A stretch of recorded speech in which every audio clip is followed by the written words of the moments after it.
hearing before the Senate, according to the directives by the Speaker, is that both parties, that is the Assembly or the Governor, may appear in person or through advocates, and the other option is appearing in person and with their advocates.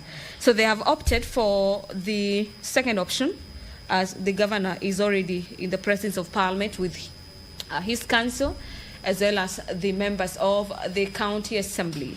Dr. Ekuro Okot is on your screens at the moment, the lead counsel for the defense team leading the County Assembly of Isiolo. And their case here will be seeking to convince senators as to why the Senate should uphold the impeachment of the governor for Isiolo.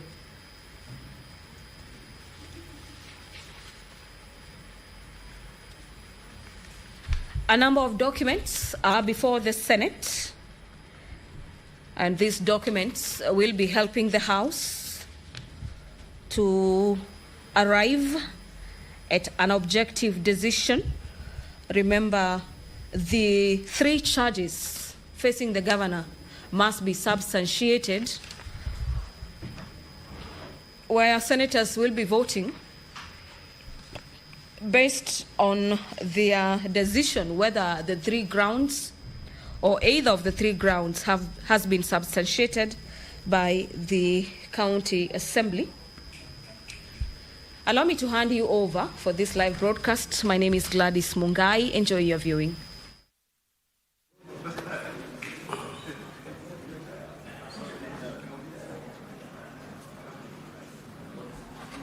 Senator Chute and your team, please take your seats.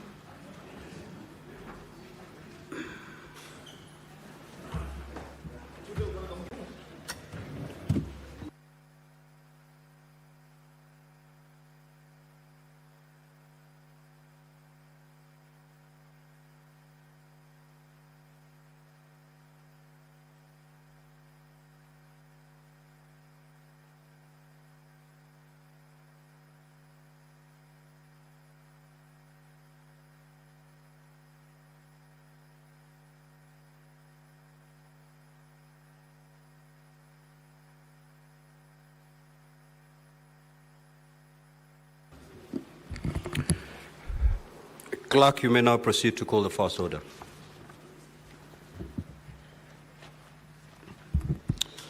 Order number 1, communication from the chair.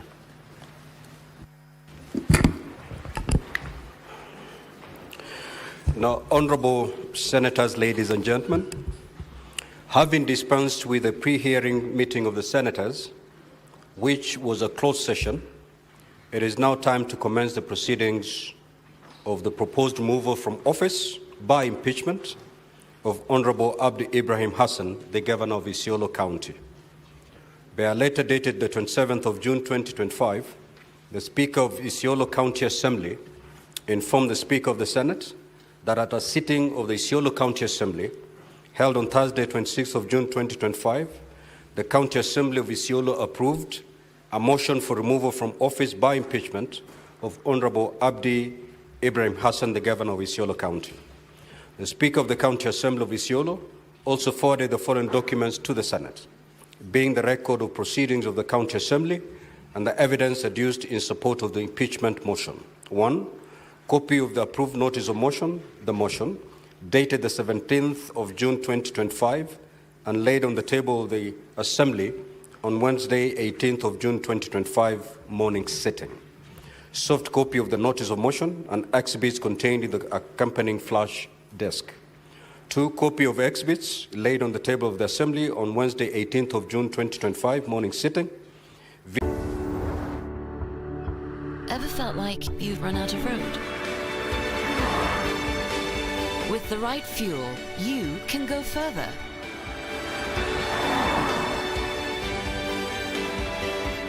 New and improved Shell Fuel Save now lasts up to 15 kilometers longer per tank, so you can drive further. Now that's truly better by far. Afternoon sitting, Soft copy of the Hansard reports are contained in the accompanying flash disk. Copy of a letter dated 19th of June 2025 notifying the governor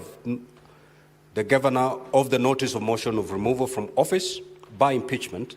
A scanned copy of the letter is contained in the accompanying flash disk. Certified copy of a form for verification of signatures for members in support of the motion for removal of the Isiolo County Governor by impeachment, dated 26th of June 2025, made pursuant to the provisions of Standing Order 65B. A scanned copy of the form is contained in the accompanying flash disk. Certified copy of the roll call vote on the motion of impeachment of the Governor of Isiolo County, held during the Assembly sitting of Thursday, 26th of June 2025. A soft copy of the scanned roll call vote is contained in the accompanying flash disk. A flash disk 32 GB contained video annexures evidencing the particulars alleged in the motion, as well as a voice adverts on the public participation on the motion run on various radio stations. Pictures and videos of various public participation forums held on Tuesday, 24th of June 2025 contained in the accompanying flash disk. Copy of a public participation report dated the 25th of June 2025 laid on the table of the Assembly on Thursday, 26th June 2025 afternoon sitting, and a scanned copy of the report is contained in the accompanying flash disk. Written/printed memoranda from the different wards and regions submitted to the County Assembly during the public participation exercise on the motion submitted both in support and against the motion.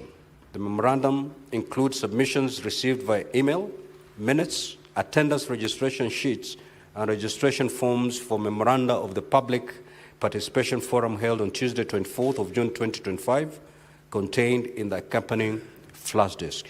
And finally, a soft copy of the second edition standing orders of the County Assembly of Isiolo contained in the accompanying flash disk. Honorable Senators, you may walk in and take your seats.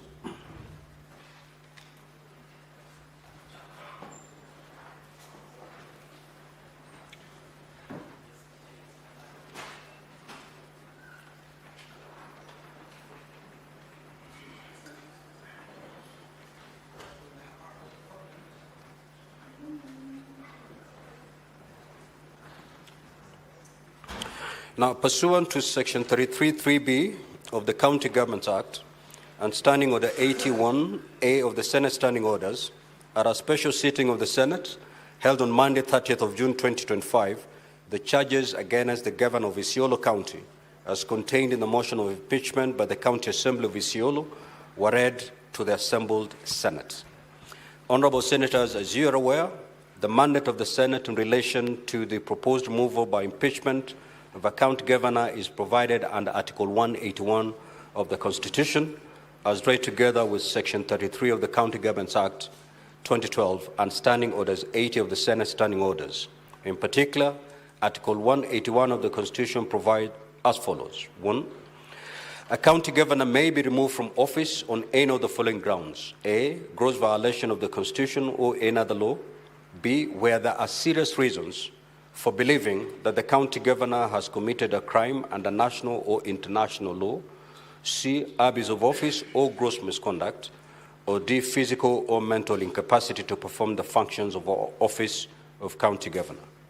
2. Parliament shall enact legislation providing for the procedure for removal of a county governor on any of the grounds mentioned in Clause 1. Section 33 of the County Governments Act 2012, Senate Standing Order 80 and the third schedule to the Senate Standing Orders provide for the procedure to be followed in hearing and determination of the proposed removal from office by impeachment of a governor. Specifically, Section 33(3) and Standing Order 81B of the Senate provide that the Senate may either by resolution appoint a special committee comprising 11 of its members to investigate the matter or investigate the matter in plenary. Honorable Senators will recall that at a special sitting of the Senate held on Monday, 30th of June 2025, the motion for the establishment of a special committee was deemed to have been withdrawn pursuant to Standing Order 70. This paved the way for default position, the hearing of the impeachment charges against the Governor of Isiolo County to be held in plenary. Honorable Senators, by way of status update, pursuant to Rules 4A and 6 of the Rules of Procedure, when considering the proposed removal of a governor in plenary, the Senate invited the governor to appear and be represented before the Senate during its investigation. The Senate further invited the governor, if he so chooses, to appear before the Senate to file an answer to the charges with the office of the clerk of the Senate by 5 p.m. on Friday, 4th of July, 2025, setting out the following. 1, the governor's responses to the particulars of allegations. 2, the mode of appearance before the Senate, whether in person, by advocate, or in person and by advocate. 3, the names and addresses of the persons to be called as witnesses, if any, and witness statements containing a summary of the evidence to be presented by such witnesses before the Senate. And finally, any other evidence to be relied on. Pursuant to Rules 4B and 7 of the Rules of Procedure, when considering the proposed removal of a governor in plenary, the Senate notified the County Assembly of the date for the commencement of the investigation and invited the County Assembly to designate members of the County Assembly who shall appear and be represented before the Senate during the investigation. The County Assembly was further invited, if it so chooses, to appear before the Senate to file with the office of the Clerk of the Senate by 5 p.m. on Friday, 4th of July, 2025, documentation 1, designating the members of the County Assembly, being not more than 3 members, if any, who shall attend and represent the Assembly in the proceedings before the Senate. 2, indicating the mode of appearance before the Senate, whether in person, by advocate, or in person and by advocate. Number 3, indicating the names and addresses of the persons to be called as witnesses, if any, and witness statements containing a summary of the evidence to be presented by such witnesses before the Senate. And finally, specifying any other evidence to be relied on. On Friday, the 4th of July, 2025, the Office of the Clerk of the Senate received response reference number TW/LIT/027/2025 and dated 4th of July, 2025, to the invitation to appear issued to the governor from Messrs. Theuri Wesonga and company advocates, who indicated that the governor had appointed the firm to represent him in the hearing before the Senate, and that the governor would also appear in person and by advocates. The letter also indicated the list of counsel representing the governor and the list of witnesses for the governor. Similarly, on the same day, the Office of the Clerk of the Senate received a response reference number 1/CA/1-001/AB/25 and dated 4th of July 2025 to the invitation to appear issued to the County Assembly of Isiolo from Messrs. Alex and Boniface advocates, who indicated that the County Assembly of Isiolo had appointed the firm to represent the County Assembly in the hearing, and that the County Assembly would equally appear in person and by advocates. The letter also indicated the list of counsel representing the County Assembly and the list of witnesses for the County Assembly. Pursuant to Rule 8 of the Rules of Procedure, when considering the proposed removal of a governor in plenary, the Clerk of the Senate furnished each party with the documentation filed by the other party in accordance with Rule 6 and 7 of the Rules of Procedure. Honorable Senators, the hearing program, which has been appended to today's order paper, detailed the various activities in the hearing and determination of the matter and the time allocated to each activity. It will be crucial that all parties comply with the time allocated. The parties should keep track of the balance of time on each activity displayed through the digital clocks. In summary, the program states that today, Tuesday, the 8th of July, 2025, after we have dispensed with the preliminary matters, the charges against the governor shall be read. The governor will be given an opportunity to take a plea on each charge. This will be followed by an opening statement by the County Assembly and thereafter by the governor. After the conclusion of the opening statements, the presentation of the case of the County Assembly shall commence and shall not exceed 5 hours.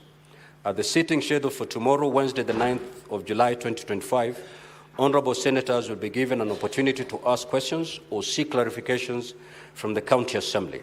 Thereafter, the governor will have an opportunity to present his case before the Senate. The presentation shall also not exceed 5 hours. Honourable Senators will also be given an opportunity to ask questions or seek clarifications from the Governor. At the sitting scheduled for Thursday, 10th of July 2025, the closing statements by the parties will be made for a period not exceeding 1 hour each. The Senate shall then proceed to a debate prior to voting on each of the charges.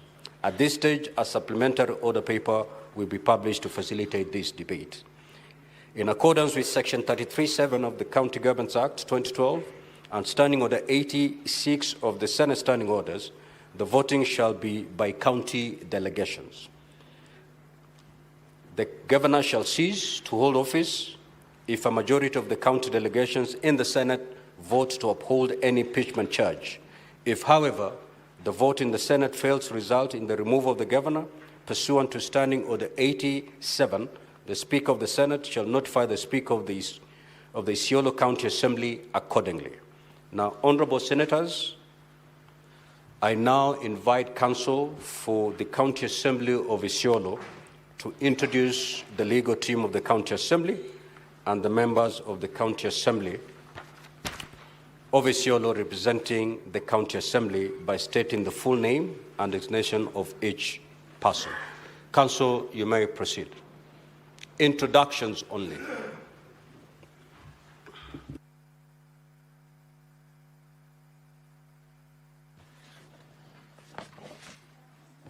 Thank you very much, Mr. Speaker. The legal team for the County Assembly of Isiolo is comprised as follows: Dr. Ekuru Okot, Mwereru Boniface Mawira, Mwirigi Eric Muriuki, Jamal Abdi Kadir, Chalo Kennedy Maweu, Paul Wafula, Kosgei Alvin Kemboy, Diana Nyaboke, Mugambi Mutua, Hassan Roba, Derek Kombo, Aromo Mariano,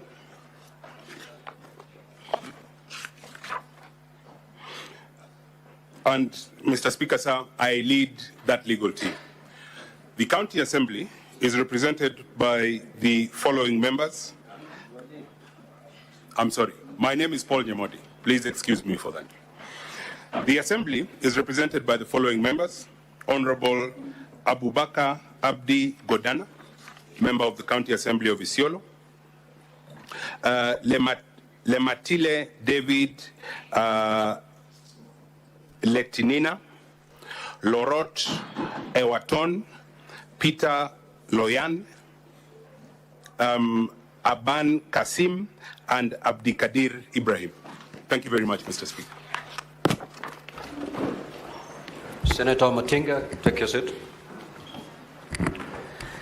Honourable Senators, I now similarly invite Counsel for the Governor to introduce the legal team representing the Governor by stating the full name and designation of each person. You may proceed, Counsel.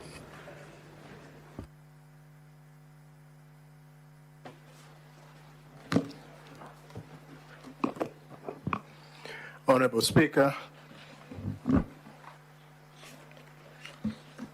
on behalf of the Governor of Isiolo, we have the following team of advocates. We have Elisha Ongoya, who is leading the team. My name is Eric Veuri. We have Elias Motuma. We have Tali Israel Tali. We have Marcelino Leisago,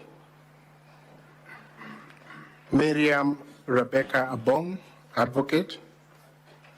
We have Ms. Ruth Kiunga, advocate. Nura Abdul Kadir, Nura, advocate. Honorable Speaker, we also have Brian Lee Maindi, who is a legal assistant, Brian Gavi, a legal assistant, and Ali Fila, a legal assistant. Honorable Speaker, I believe that we had limited us just to introductions of the advocate. Thank you.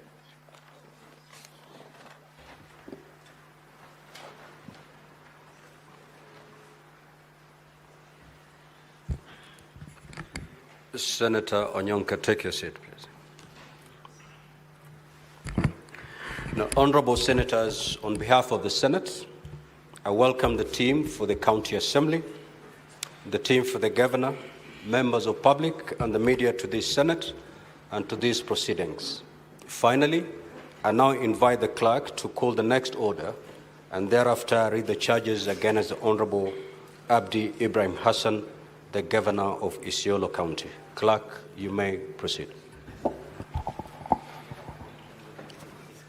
Order number 2, reading of the charges on the proposed removal from office by impeachment of Honorable Abdi Ibrahim Hassan, the Governor of Isiolo County.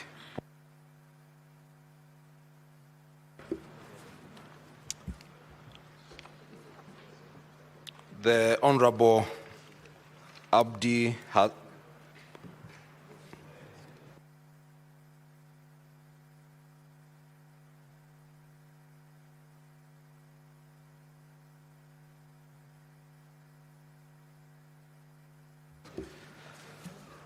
The Honorable Abdi Ibrahim Hassan, the Governor of Isiolo County, please take the stand.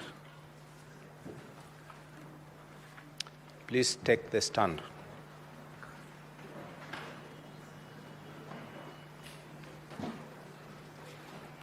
Honorable Abdi Ibrahim Hassan, the Governor of Isiolo County, the charges against you as received from the County Assembly of Isiolo are as follows, and I quote, Ground 1, gross violation of the Constitution and other laws.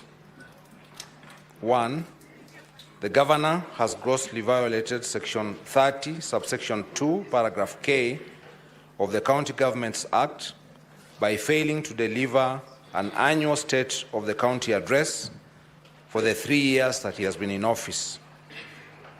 2, the Governor has grossly violated. With Ajab all-purpose flour, making perfect chapatis has never been this easy. The dough is easy to knead, rolls effortlessly, saving you time without compromising on taste.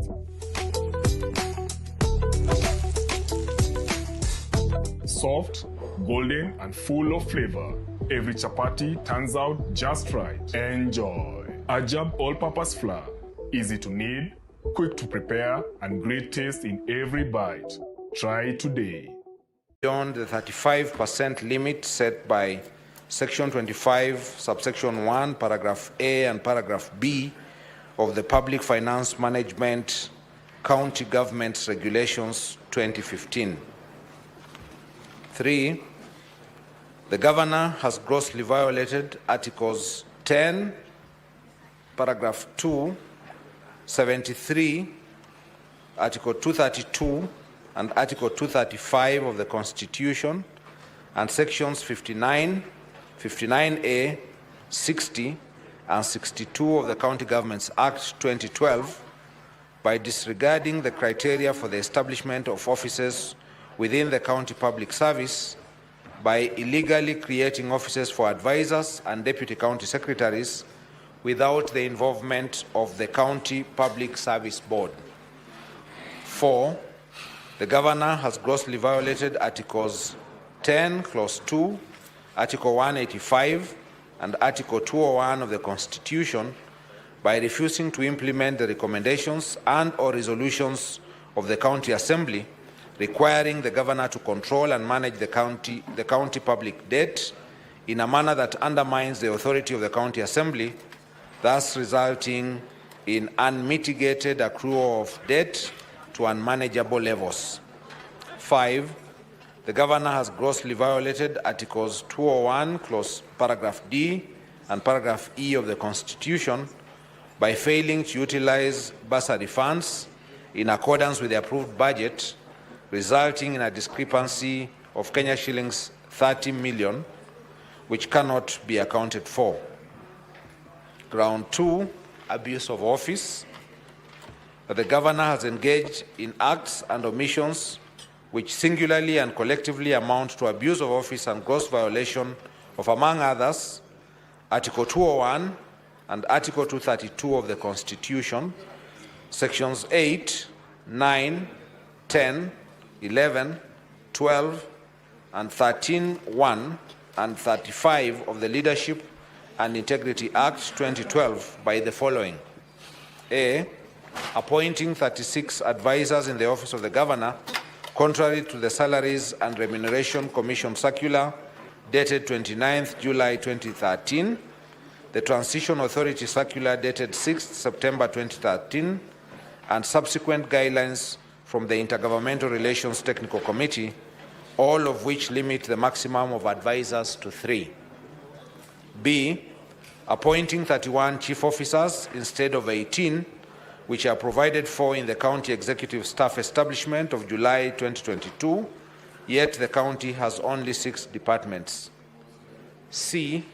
Appointing chief officers under 2-year contracts, thus creating a climate of fear and uncertainty, which reduces public servants to be servants of the governor and not the people, contrary to Article 73, Clause 1B of the Constitution.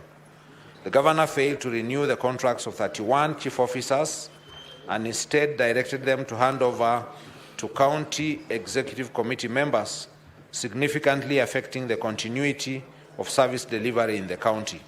And D. Appointing 2 deputy county secretaries, which positions are not known to law and are not in the county staff establishment. Ground 3, gross misconduct. The governor has grossly violated 1. Articles 10, Clause 2, Article 27, Article 28, Article 73, Article 75, and Article 232 of the Constitution, and 2. Sections 3, 7, 8, 9, 11, 34, and 52 of the Leadership and Integrity Act. 3. Sections 9, 10, and 21, subsection 2 of the Public Officer Ethics Act 2003. 4.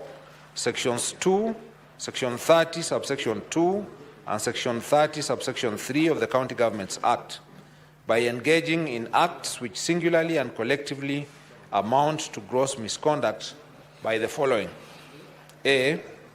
Making disrespectful, sexist, and demeaning statements against Senator Fatuma Adan Dulo publicly that are only meant to denigrate and degrade her as a woman leader, thus violating her right to dignity.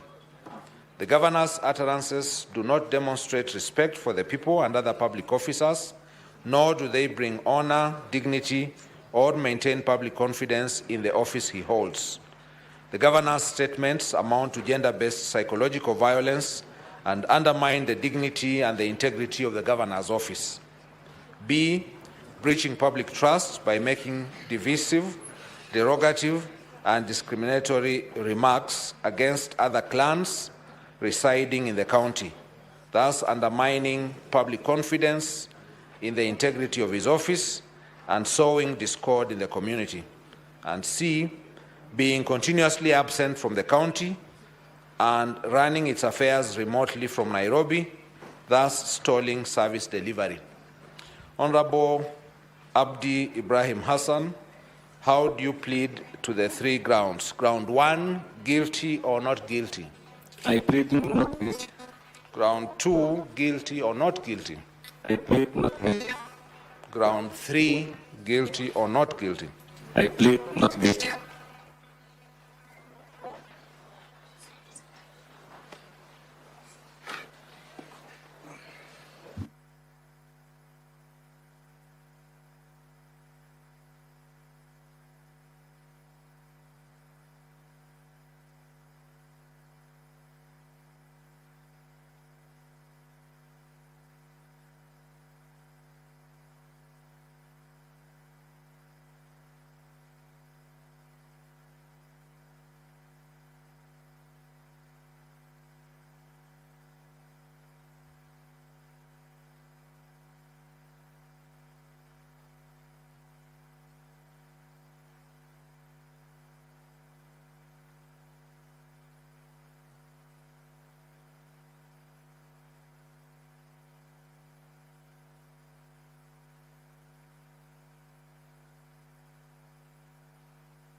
Next order, clerk.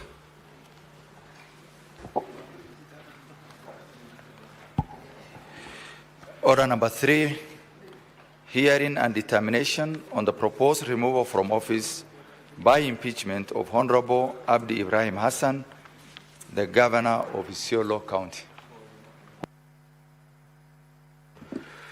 Now, honorable senators and the parties to these impeachment proceedings, before we embark on the main hearing, Rules 14 of the Rules of Procedure demands that if there are any preliminary issues be raised at this juncture. So if there's any party that has any preliminary issue, this is the moment to raise it.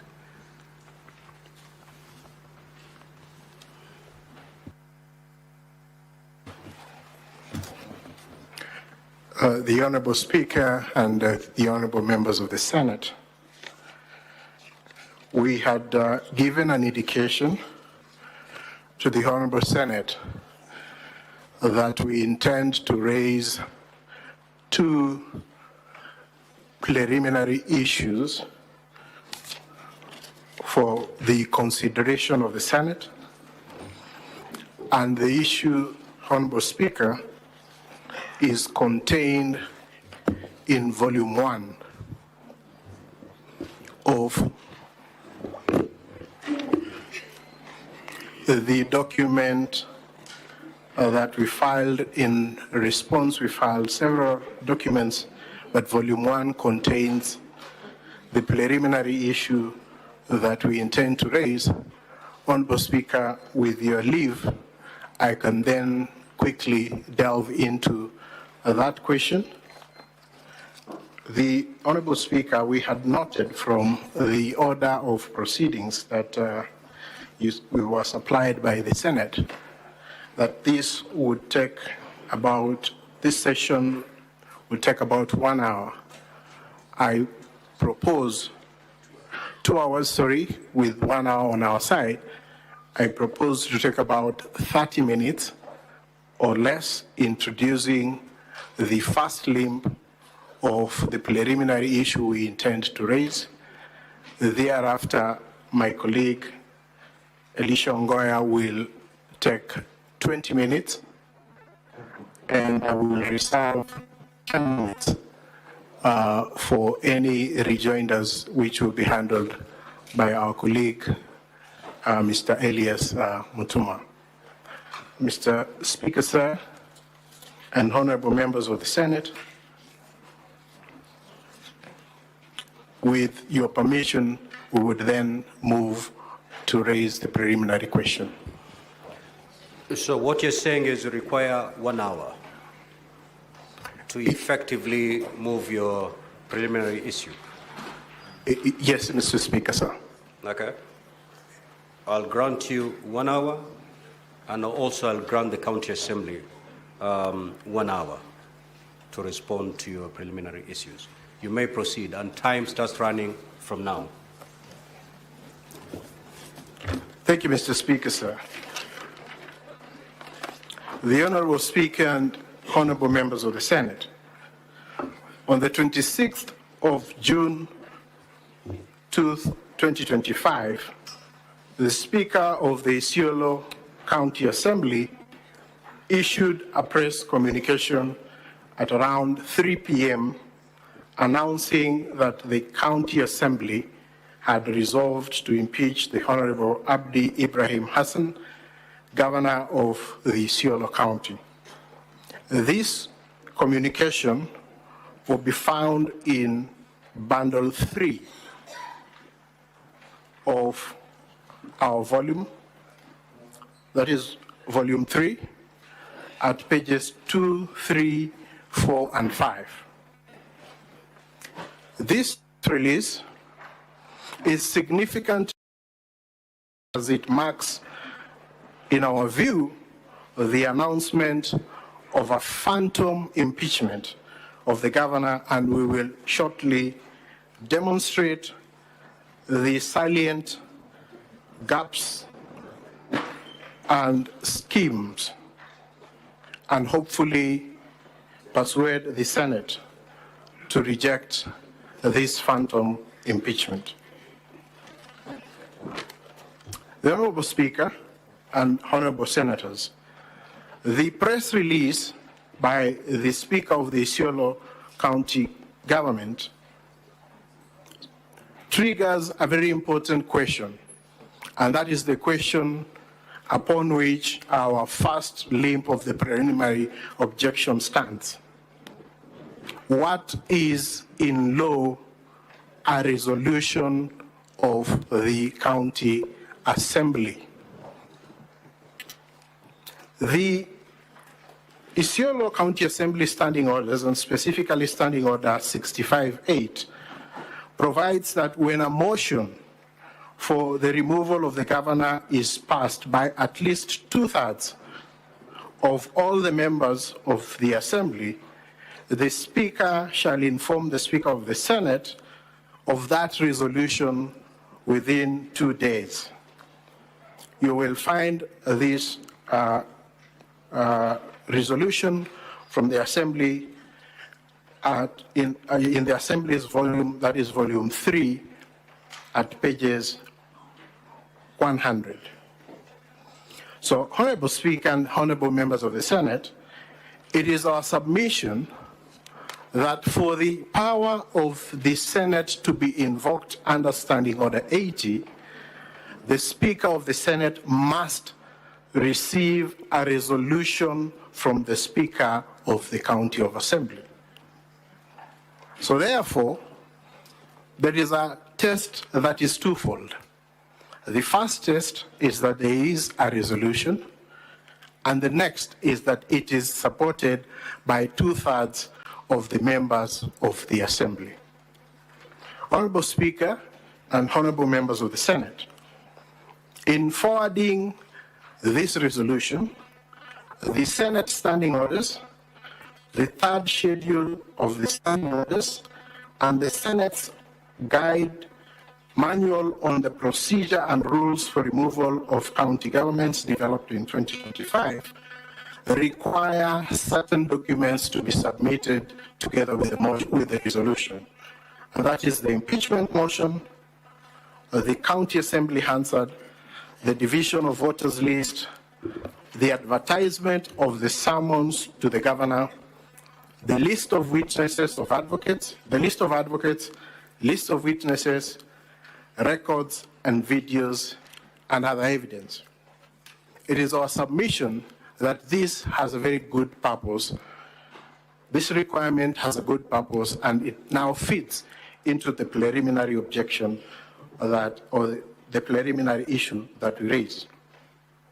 Honorable Speaker and the honorable senators, I will then invite you to examine the documents that were presented alongside the resolution from the Speaker of the Isiolo County Assembly in support of the fact that there was a resolution adopted by the Assembly to remove the governor.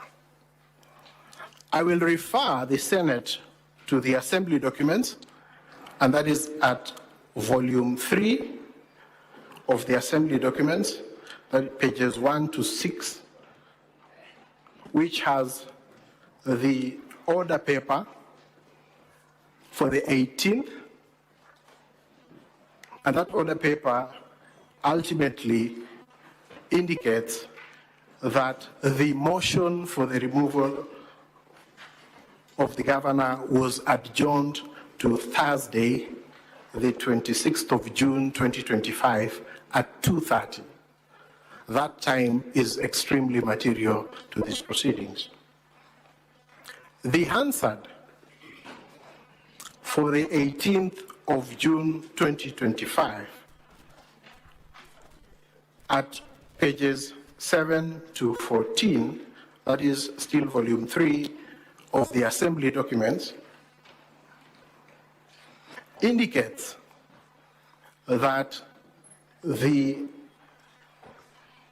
proceedings for removal of the governor were also adjourned to 26th of June 2025 at 2:30 a.m. Honorable Speaker,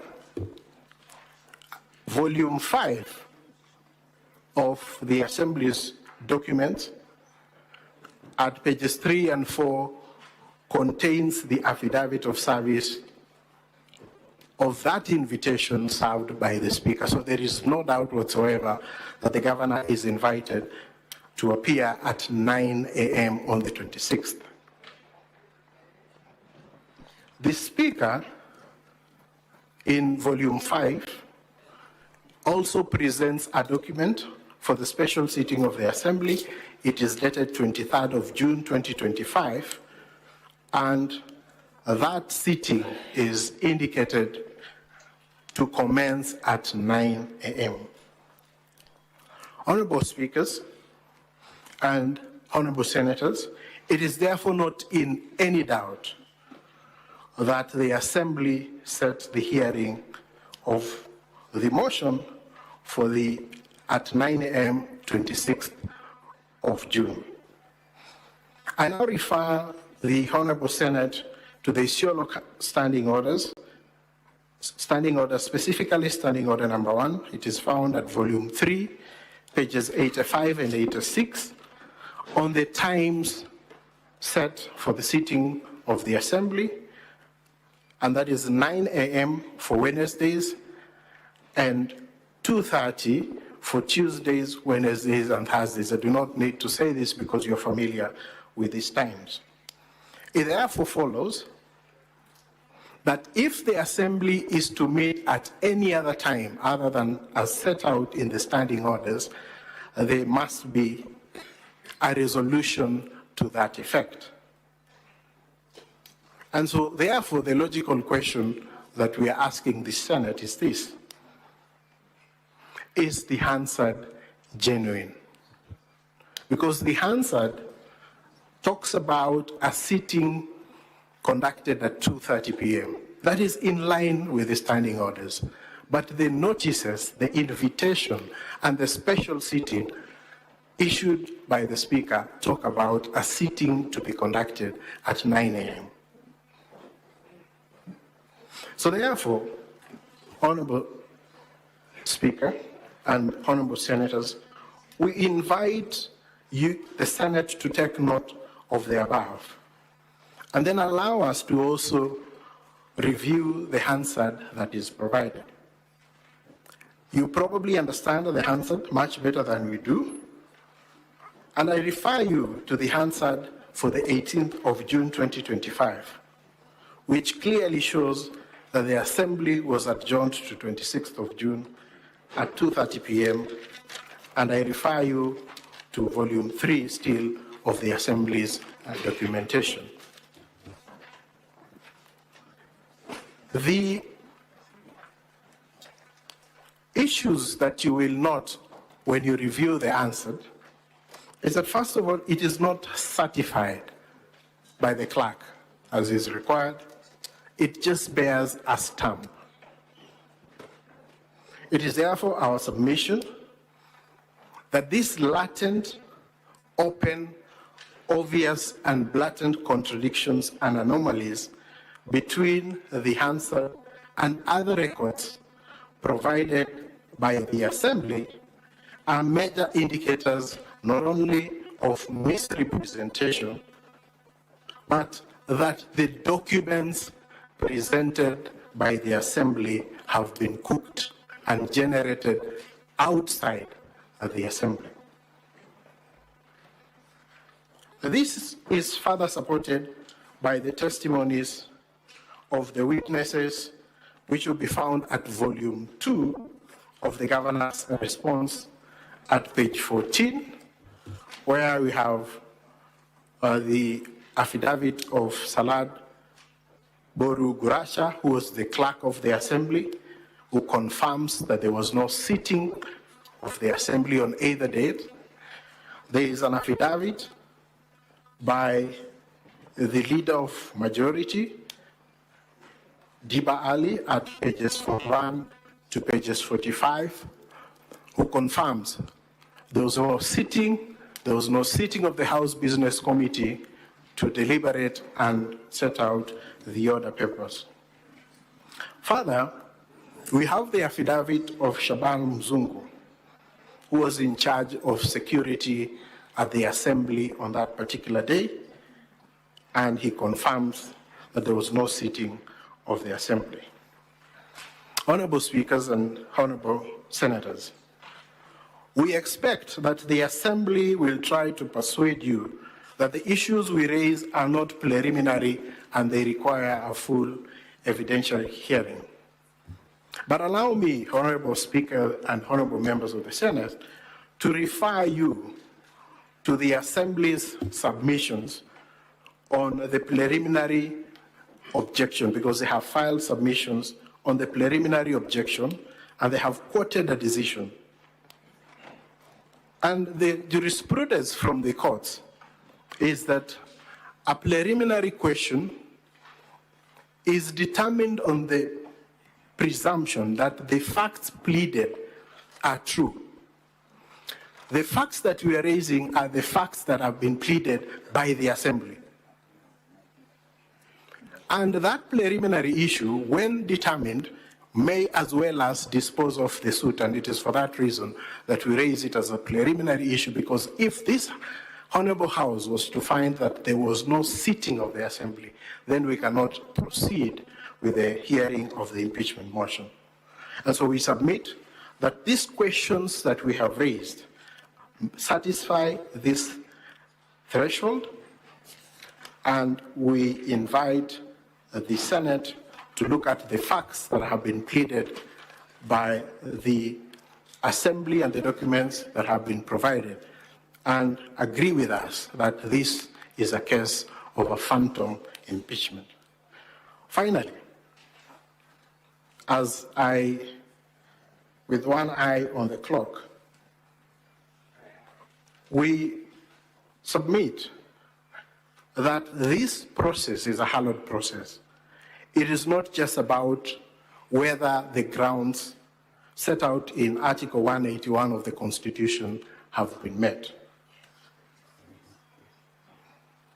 If the Senate is to examine whether there was a valid resolution and agree with us that the documents that have been presented are forged and cooked, then this impeachment, this phantom impeachment, amounts to an affront on the Constitution, and it sets a very dangerous precedent, because what it means is that it is possible for the Speaker and a few members of a rogue assembly to, in a way, attempt a coup, sit somewhere, cook documents, and present it to the Senate, and the Senate will then hear that matter.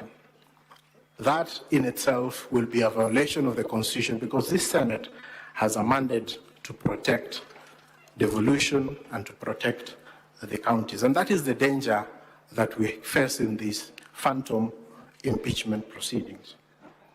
Honorable Senators, the impeachment proceedings not only put the governor on trial, it does the same for the Constitution. It does the same for the Senate, for the members of the county assembly, for the witnesses, for the lawyers on either side, and ultimately the Kenyan people.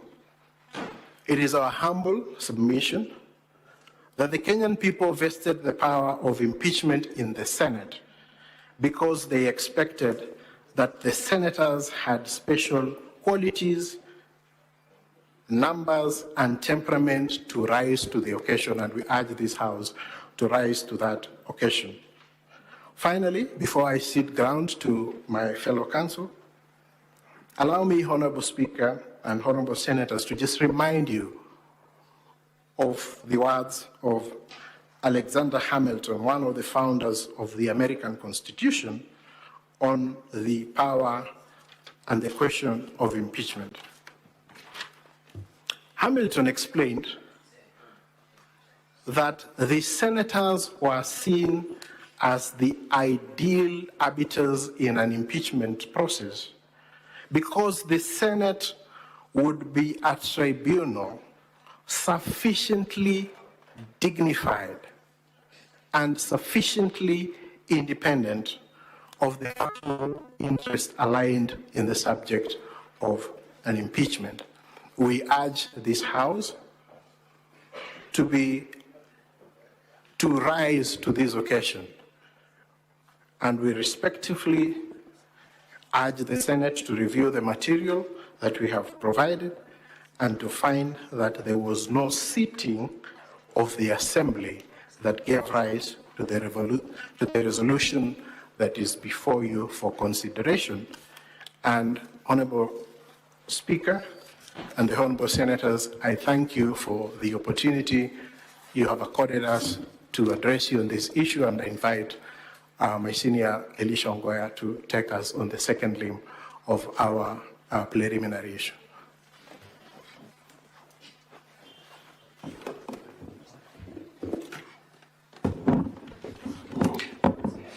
Thank you so much, Mr. Speaker, and thank you, distinguished senators. As indicated, my name is Elisha Ngoya, lead counsel for the governor. Before I address you on another substantive preliminary question on an existing court order touching on these matters, allow me to invite my learned colleague, Mr. Elias Mutuma, to wind up on that issue of the proceedings before the Assembly by drawing your attention to certain salient material aspects of the purported Hansards that have been presented before you, so that you have all that in consideration. Then I'll move to the next subject. Thank you so much, Mr. Speaker.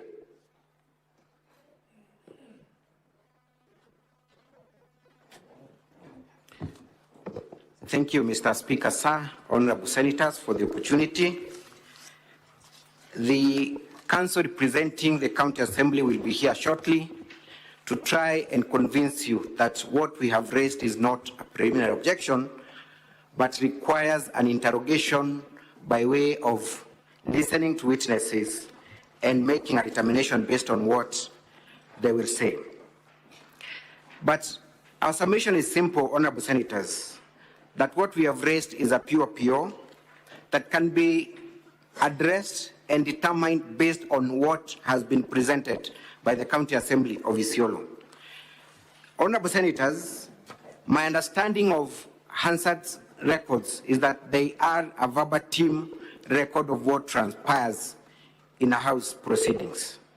Therefore, they are able to tell us exactly what happened on the day that that motion is said to have been passed. We have raised an issue with proceedings that are said to have taken place on the 18th of June 2025 and proceedings that are said to have taken place on 26th of June 2025. Honorable senators, with your kind permission, kindly hold your volume 3 of the County Assembly's documents. I will take a very short time to take you through the Hansards, and this being a house that is also a house that is very much familiar with proceedings in the House, you'll be able to tell me whether there is anything that took place there. At page 7 of that bundle, we have been presented with what is said to be the proceedings of 18th of June 2025. Page 7 of 7 of volume 3 of the documents. Page 7. We see the House purportedly sitting for the first time. There is no communication from the chair. There is no calling of orders by the clerk. Straight away, the mover of the motion proceeds to execute the business of the day. Look at it. It is straight away withdrawal of the motion on the impeachment of Isiolo County Government dated 10th June 2025. What does it begin with? Honorable Abubakar Godana. Honorable senators, who presided over this session? There is no invitation from the Speaker for the mover of the motion to proceed and execute the business of the day. Let's proceed. Honorable Abubakar Godana proceeds and proposes a motion to withdraw the previous motion and invites two members of the County Assembly, Honorable Nicholas Lorot and David Nyoro to second the motion. Without again the intervention of the Speaker, these two members rise and they proceed to second the motion. So who invites them to the floor? Who is presiding over this House? Let's go on. The two members support the withdrawal of the motion, and the Speaker now is seen for the very first time. There is no question put to the members. There is no vote that has taken place, but the Speaker proceeds to say, the members, the notice of the special motion or the removal from office by impeachment, the Governor of Isiolo County issued on Tuesday, 10th June 2025, has been officially removed as requested by the mover, Honorable Bakar, member for Sericho Ward. We now proceed to the next business. So who approved this withdrawal? Who approved this withdrawal? Where is the vote? Let's proceed. Honorable Senators, we proceed to the Hansard now of 26 when the governor is being purportedly impeached. That's at page 23 of the same document. There is a communication from the chair. The first order of business, you will come across the order paper at page 17, where we have a total of 8 orders of the day. 8. But when you go to page 23, we do not see the clerk calling out the orders. Just look at it. It is the Speaker directly proceeding to make a communication. Is that an anomaly, Honorable Senators? We are all familiar with the business of the day. But what intrigues me more, Honorable Senators, the first order of the day here is to lay on the table the purported public participation report, which is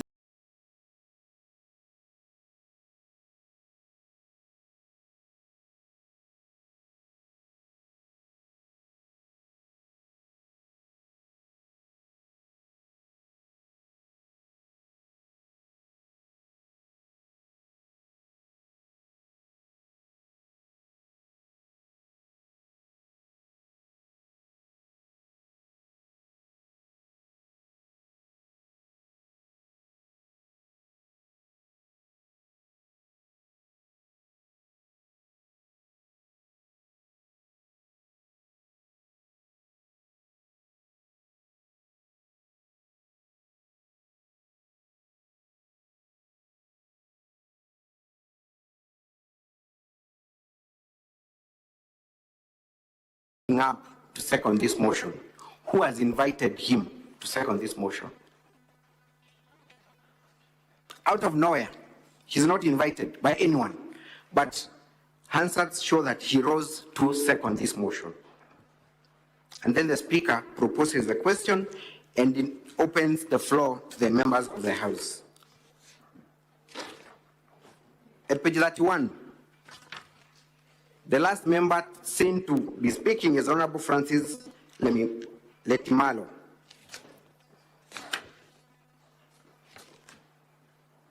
The Speaker now puts the question. So what happens after the question was put, Honorable Senators? There is no record whatsoever of what transpired. Nothing. A question is put, there is no indication that the House actually endorsed the public participation report. That Hansard is left hanging.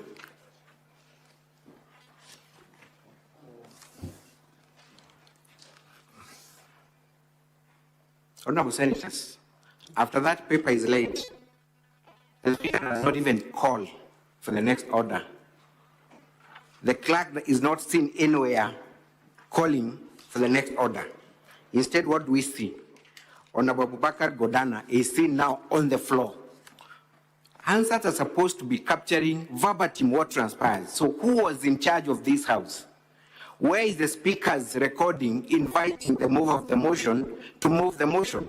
Where is the recording of the clerk inviting, or rather calling for the order, for the next order? There is nothing. Instead, we just see someone on the floor prosecuting the motion. And he proceeds and proceeds. At page 35, he's done. Strangely, the first paragraph at the top of page 35, when he completes to execute his motion, he does not invite anyone to even second. Records are there. But we see one Honorable Major Golicha now standing up to second the impeachment motion. Who has invited him? There is no one. And other members, strangely now, so the House is suddenly in an autopilot. So from Honorable Major, then we see the Speaker opening the floor. You have Honorable Peter Losu. He continues. Without the intervention of the Speaker, there is another member, Honorable Salesio Kiambi, who proceeds as if the Speaker is not in this House, as if the clerk is not in this House, and proceeds. Another member just rises up from nowhere. There is no recording of the Speaker inviting any member to make a contribution to this motion. Apart from, of course, page 39, when suddenly the person cooking this answer realizes the Speaker has not been captured in this, and now we see the Speaker for the first time. In conclusion, because I do not want to take time that my senior is going to take to address you on the other issue,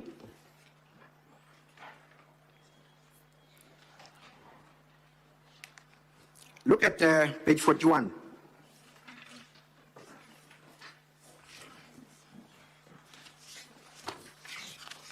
After the members purportedly complete to make their submissions, the Speaker makes very strange remarks, and I quote at page 41. Clerk, is the governor or his legal representative available? Sergeant at Arm, can you check around if the governor or his legal representative are present?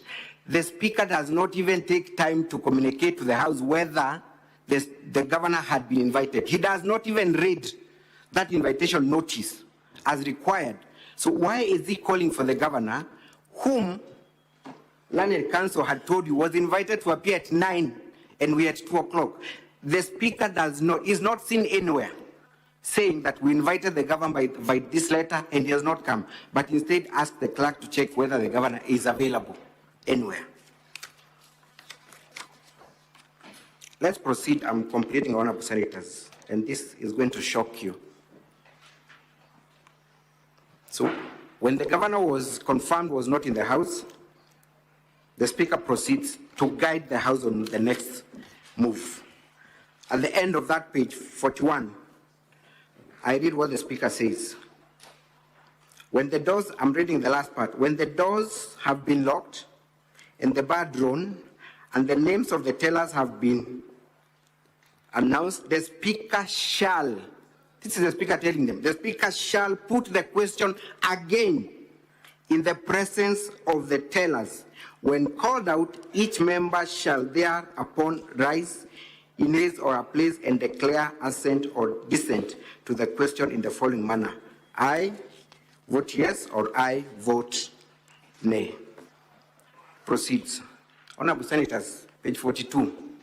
Where does the Speaker put that question to the members of the House present? There is no question put whatsoever. She has just told them that he needs to put that question again. There is no question put. So what were these members voting for or against? There is no question put. Honorable Senators, we then need to sit here and invite witnesses on the stand to demonstrate that there was no proceedings that took place on 26th and 18th. I rest my case.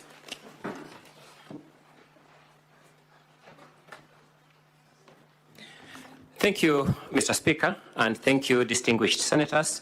I'll proceed to argue the final limb of the objection, but just to cap up what my learned colleagues have told you, that if before you is a purported Hansard in the form and content that you have been taken through, if before you is a purported Hansard that no one has taken the courage of his or her conviction to certify, if somebody brought before this House a Hansard that is not certified, because certification is done by a particular officer whose signature we can tell, is what is before you a Hansard of the County Assembly of Isiolo or a mere piece of paper? And if we conclude, as I invite you to, that what is before you is a mere piece of paper, to the extent that it is not certified, can we take any other proceedings on the strength of that mere piece of paper? That is what makes this issue a proper preliminary objection for resolution, one way or the other, before we can go into the trial. Secondly, is the issue of the order of court. And I want to address this issue as follows. We are guided by the Constitution and other laws and the standing orders, and to an extent, the manuals that this House publishes from time to time to inform both these members and the members of the public who interact with this House. My research has revealed that the latest manual issued by this House is a manual entitled Removal from Office of County Governors and Deputy County Governors through Impeachment, an easy-to-use manual on the procedures and rules. That manual, on the face of it, was published by the Directorate of Legal Services and the Senate Liaison Office in the year 2025, which is this year. Part 3 of that manual is entitled Judicial Proceedings Against Impeachment. And this is the position this House has communicated in that manual at page 60, which is the very last page of that manual. There are 2 subtitles at page 60 of that manual, which is subtitle 1, Comply with Court Orders. And it says, parliamentary privilege and immunity and the principle of separation of powers do not shield the county assemblies and the Senate from court orders. When court orders are issued, they are binding on the county assembly and the Senate and must be complied with. Failure to comply with court orders may result in the invalidation of the entire process of impeachment by the courts.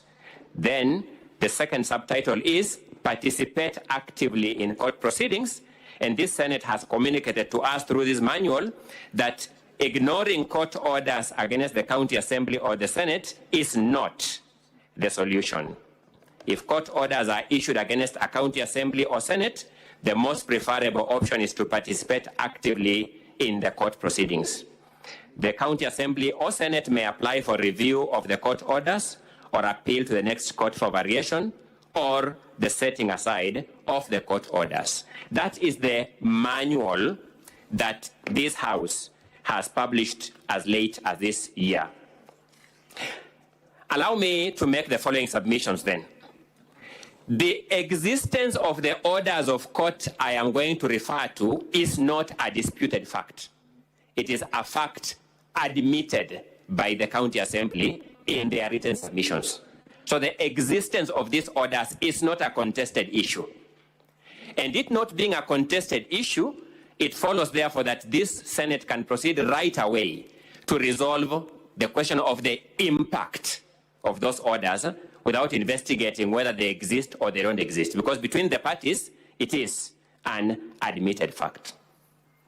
Allow me to begin by referring this order, this Senate, my apologies, to an earlier ruling of the Speaker of the then only House of Parliament, which was the National Assembly before the new constitution.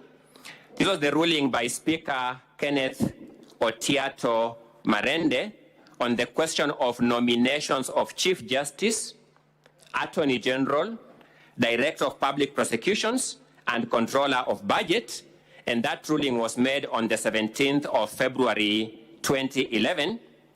It is found in volume number 4 of the governor's documents. It is found in volume number 4 of the governor's documents, and you'll find that ruling starting at page 165 of volume number 4 of the governor's documents. But the relevant part I will refer to in the interest of time is at page 168 of that volume, volume number 4 of the governor's response. At page 168 is a continuation of that ruling of the then Speaker of the National Assembly, Honorable Kenneth Otiato Marende. He says, and I quote, "Honorable members, between the time when Mr. Imanyara first raised the matter and now, I have had the benefit of considering a range of material addressing the various aspects of the matter. Specifically, I have benefited from, among others, the position taken by the Judicial Service Commission, the Commission on Implementation of the Constitution, and the Law Society of Kenya. I have also carefully read and considered the ruling of the High Court relating to the matter of nominations, which was delivered on 3rd February 2011. Mr. Speaker, distinguished senators, I had the rare privilege of participating in that court proceeding. The first 3 of these bodies are constitutional or statutory, and their views on matters of law, though not binding to this House, are of significant persuasive value. Honorable members, as for the ruling of the High Court, despite my restatement of the constitutional relationship between the legislature and the judiciary, I have repeatedly emphasized that subsisting judicial decisions, while they cannot restrain the legislature, and that's important to us because I'm addressing this issue, while they cannot restrain the legislature from the discharge of its functions, are of binding effect and may have a bearing on the products emanating from this House. The learned Honorable Justice Musinga, in his ruling in the above case, found that the nomination of the Chief Justice was unconstitutional, for it was not in accordance with Article 166 of the Constitution. I'll then proceed to page 169 of that volume in the interest of time. The paragraph starting with honorable members, that will be the 3rd paragraph. Although I have read that this court decision does not stop the National Assembly from proceeding with its work and cannot determine for the House how to proceed, it must be noted, as matters currently stand, any decision made by this House on the nomination, though perfectly procedural from the point of view of the legislature, outside the legislature, it is, to the extent that it does not accord with the ruling of the court, null and void for all purposes. So that is the guidance that Honorable Marende makes.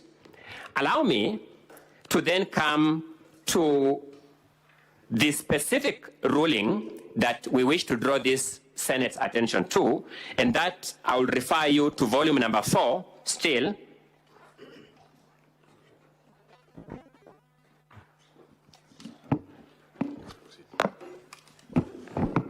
Thank you so much, Mr. Speaker. And as somebody who has been here multiple times, I am always impressed by the support we get from the administrative teams in this Senate. That may have to go on record in the interest of posterity. At page 13 of volume number 4 is a decision of the court in Isiolo High Court, constitutional petition number A004 of 2025.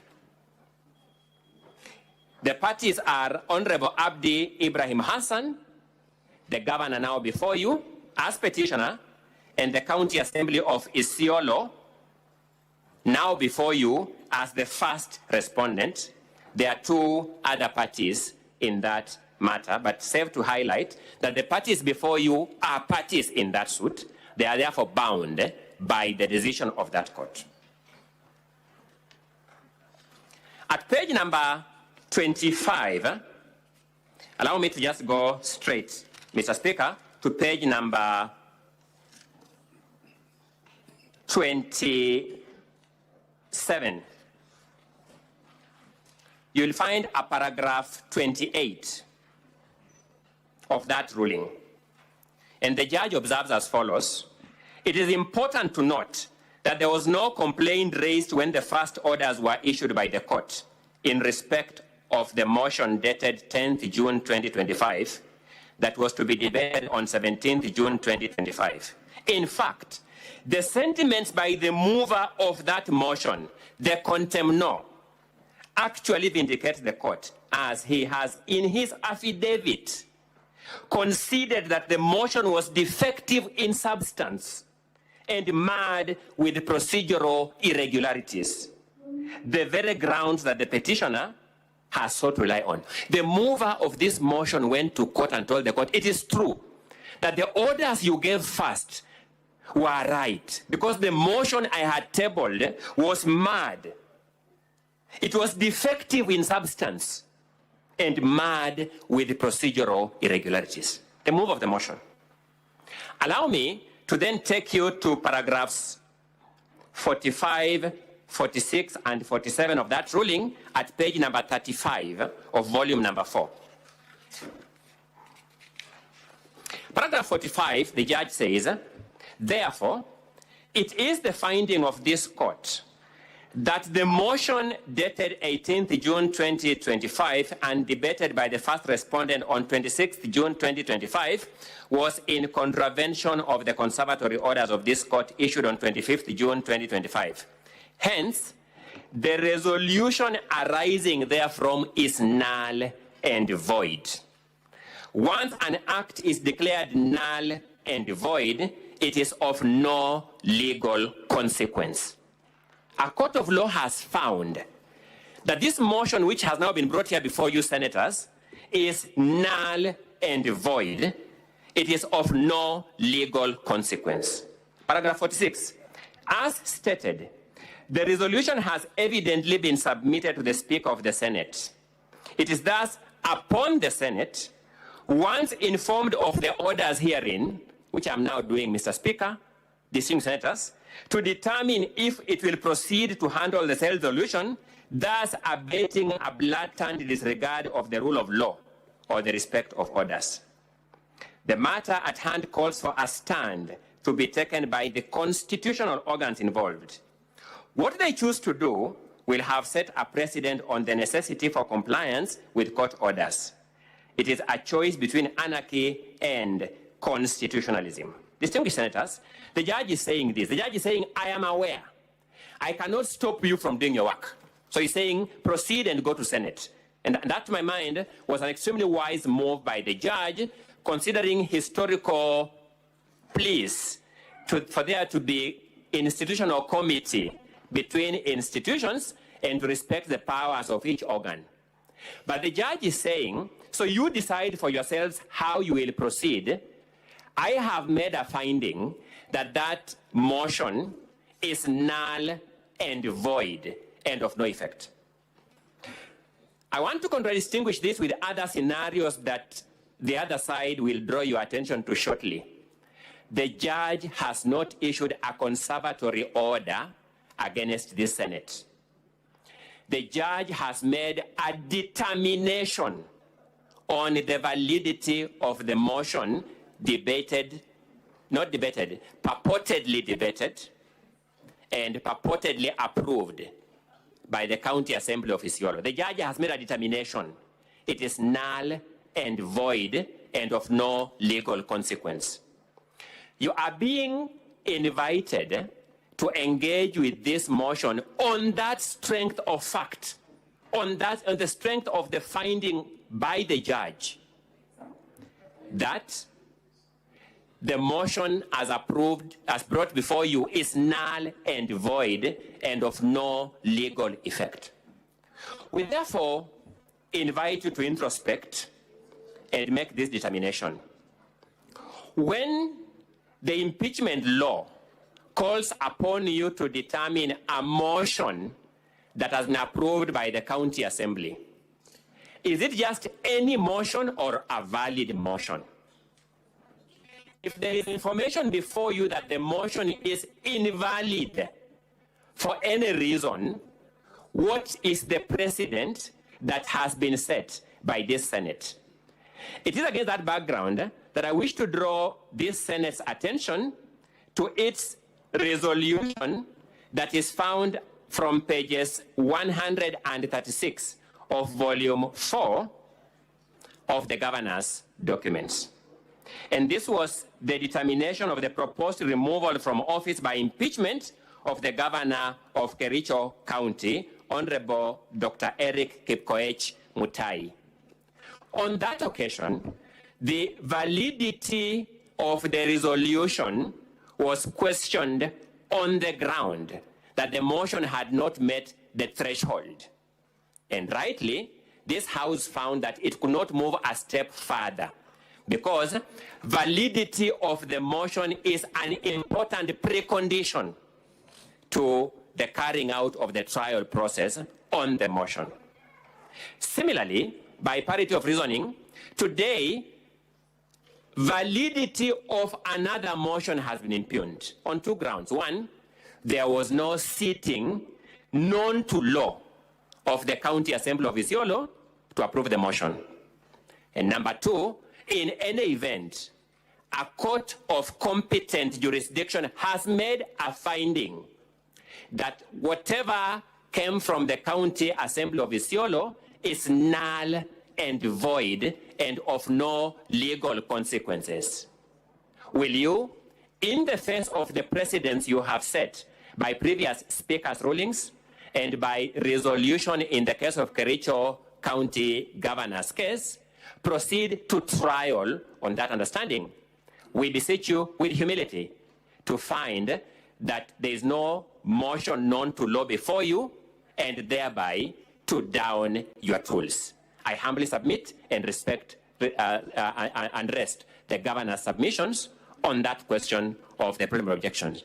I reserve our 10 minutes, Mr. Speaker, for a rebuttal from this side once the County Assembly has finished their response. Thank you so much, Mr. Speaker. Thank you, Senators. Counsel for the County Assembly.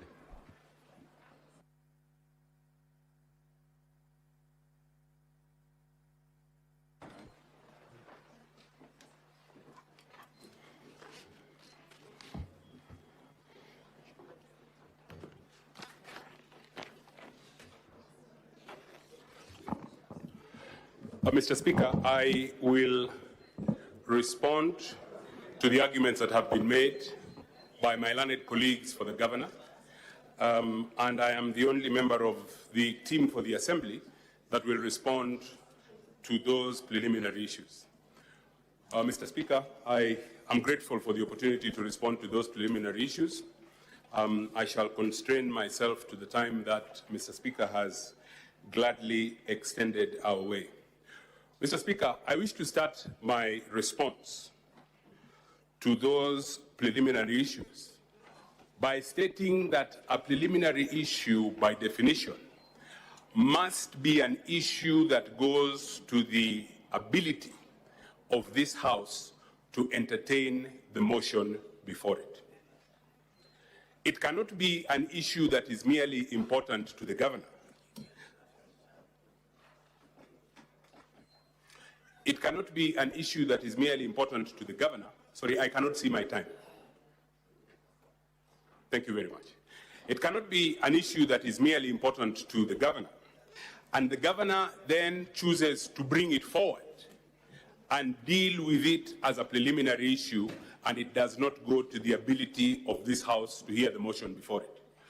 And, Mr. Speaker, it is settled that a preliminary issue assumes that the facts are settled.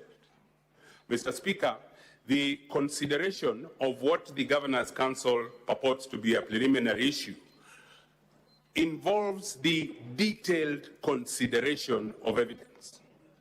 I was constrained to stand up on my feet and object whilst my learned colleagues were on their feet, because it was apparent that what my learned colleagues were doing for the Governor was leading evidence. They were testifying.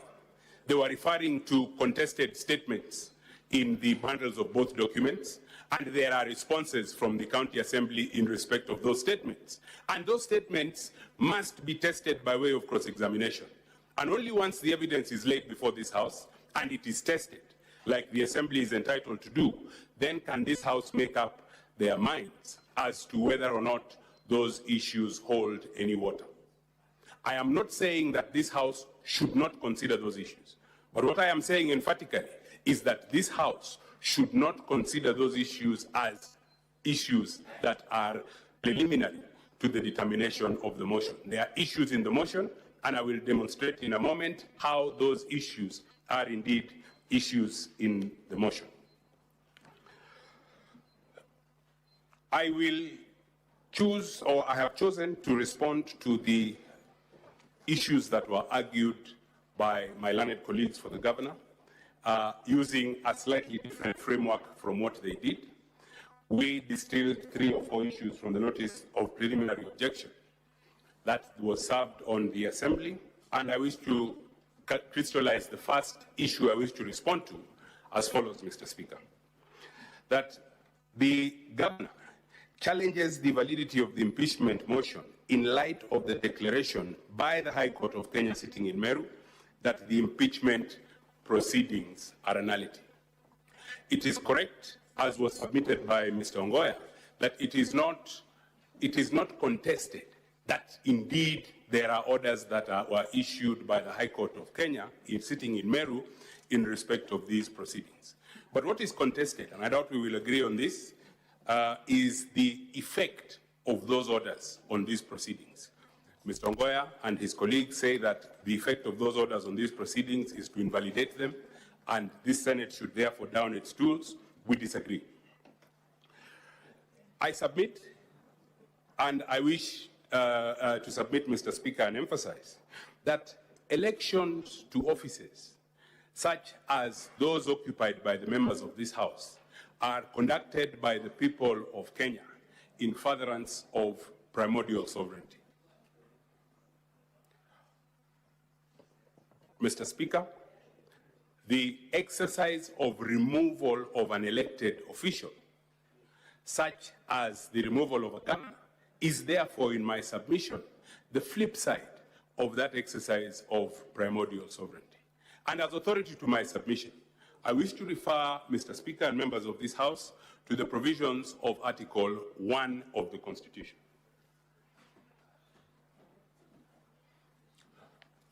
Mr. Speaker, Article 1 of the Constitution provides as follows at Article 1:1.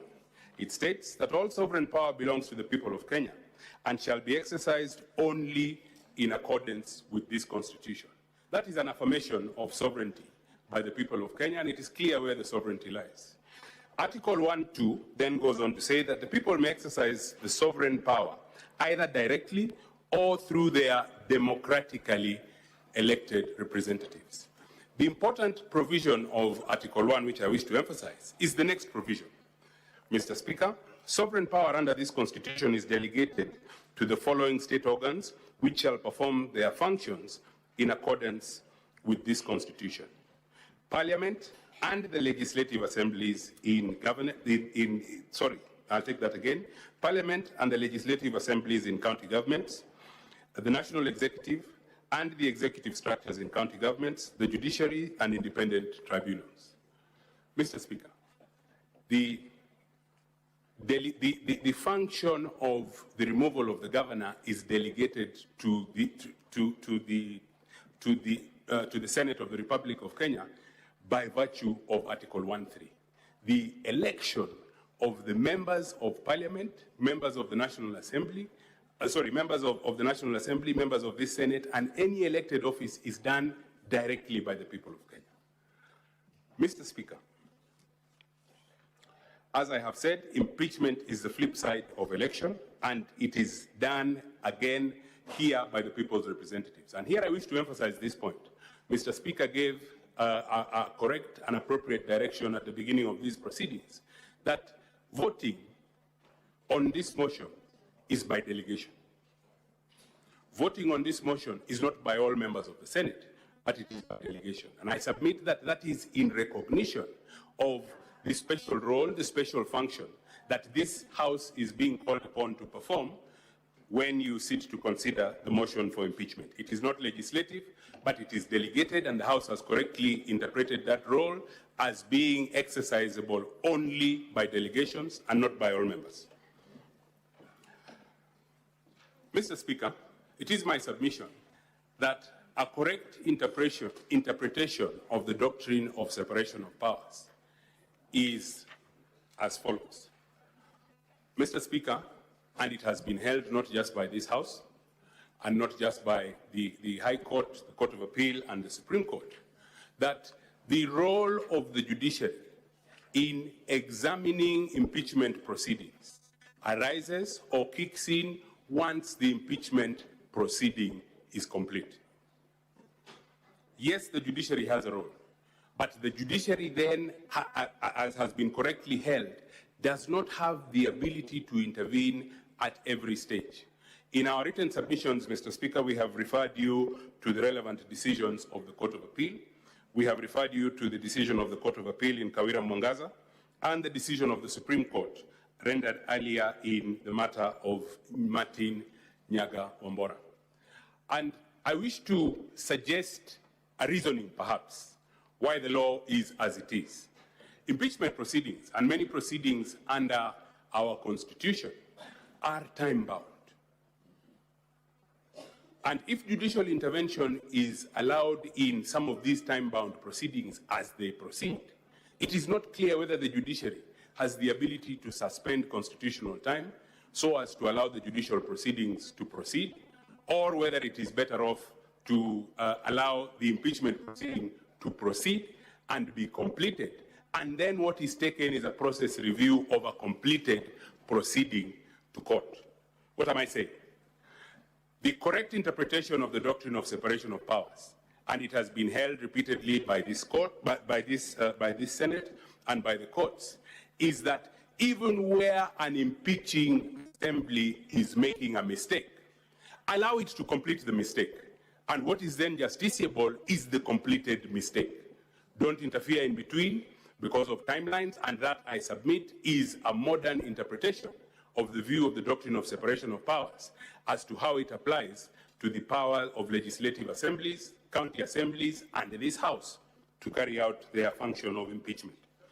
Mr. Speaker, there was reference to a decision that was made by Kenneth Marende when he was Speaker. And it was a decision in respect to the appointment of the Honorable the Chief Justice of this Republic. And I wish to distinguish that decision from the matter that is before you for this important reason. Mr. Speaker, I have stated, and I will take your permission to emphasize, that impeachment are time-bound proceedings. The appointment of the Honorable the Chief Justice, yes, was a constitutional process, but it had no time limit. And the process of that appointment had the luxury of time. It could take as long as it needed to take, and it then made room in it for judicial interventions during the process of the appointment of the Honorable the Chief Justice. I have stated, and I will emphasize, that impeachment proceedings are time-bound proceedings.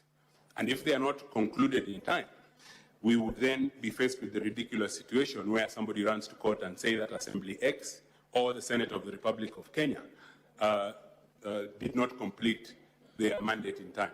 And I believe I was seated here a few months ago when the impeachment proceedings of the Deputy President of the Republic of Kenya were being conducted.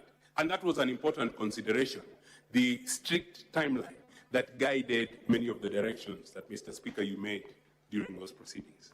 I urge you to call on that wisdom and to find, if you are persuaded to consider this as a preliminary issue, that because of the strict nature of the timelines, then the room for court or the role for court is ex post facto considerations of completed processes of impeachment. Mr. Speaker, there is a decision that has been referred to, and it is a decision that we advocates all know, and I'm glad, Mr. Speaker, you are an advocate, and I'm sure you are familiar with this decision. It is a decision that is referred to in the submissions by the governor, and that is the decision of Lord Denning in the famous case of McFoy versus United Africa Company, where they seek to persuade, and in citing that decision, counsel for the governor seek to persuade you that because the proceedings are a nullity, then you should not proceed any further with these impeachment proceedings. I wish to rely on that decision, Mr. Speaker, and I wish to rely on that decision in an attempt to persuade you that it is indeed the proceedings before the High Court of Kenya in Meru that were a nullity, coming as they did, contrary to the established law and contrary to the established interpretation of the modern doctrine of separation of powers, prior to the completion of the impeachment proceedings. Those or that decision or references to that decision are a nullity, and you should disregard that decision and proceed.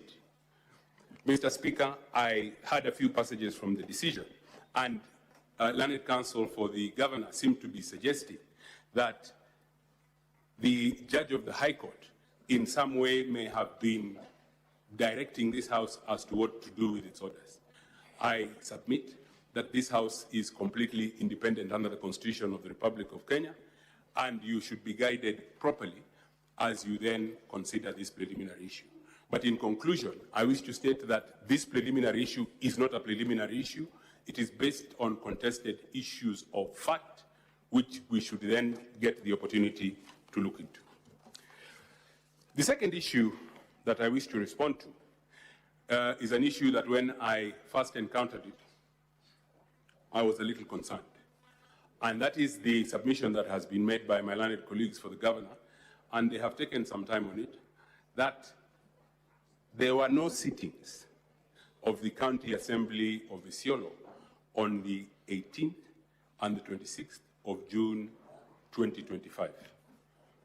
They have used that submission in support of several grounds of their PO, and I wish to respond to that ground, and I wish to ask the House to apply it to all instances where they have made reference to the fact that indeed there were no sittings on the 18th and the 26th of June 2025.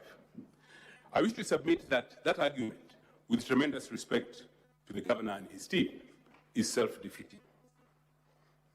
And it is a self-defeating argument if you look at it from this perspective.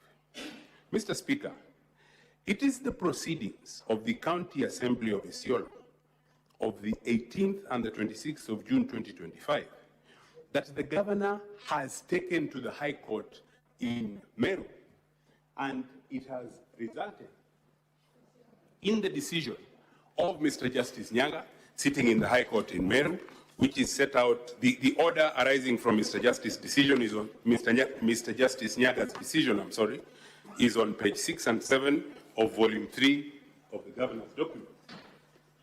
And the ruling itself is to be found between pages 13 and pages 37 of volume 4.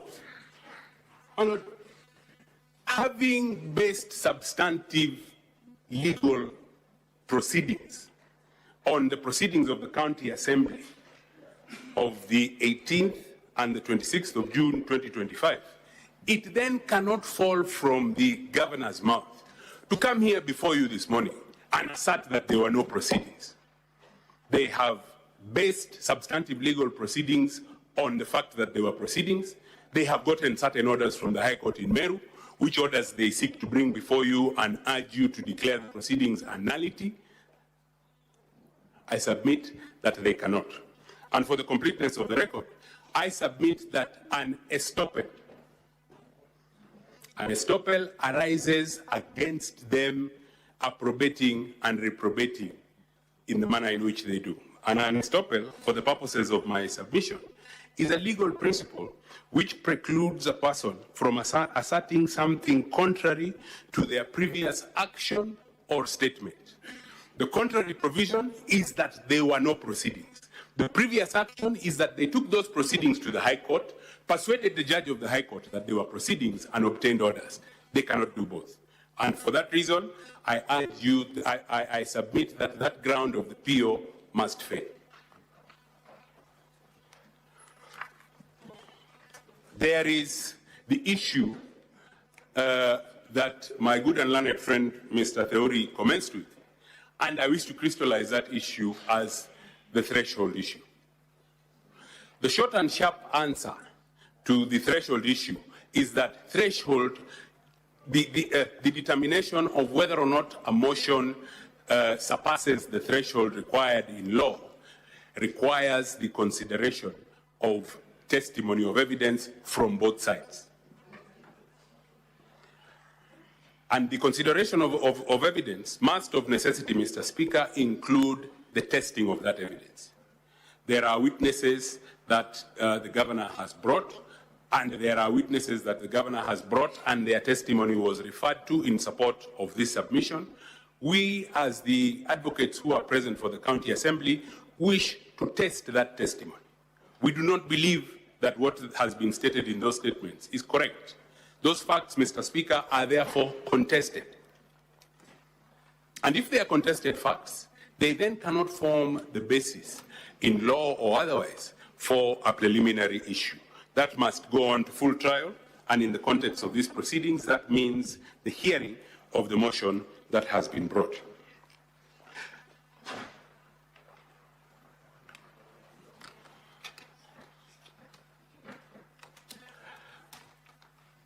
Mr. Speaker, one of the reasons that the governor gave for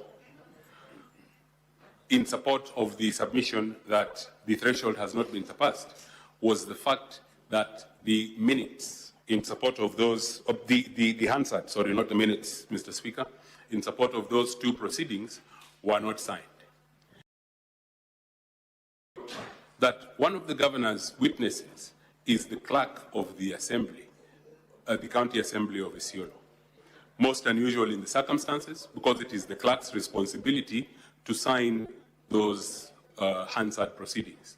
We look forward to the opportunity, Mr. Speaker, to test the testimony of the clerk and get the clerk's explanation. And we believe this House explanation from the clerk, the responsibility of certifying to his those minutes. The clerk he has put in a witness statement or an affidavit, and we wish to test his testimony. Mr. Speaker, it is my submission that with the facts contested as they are, it is then difficult to use those facts to then make a determination on the preliminary issue.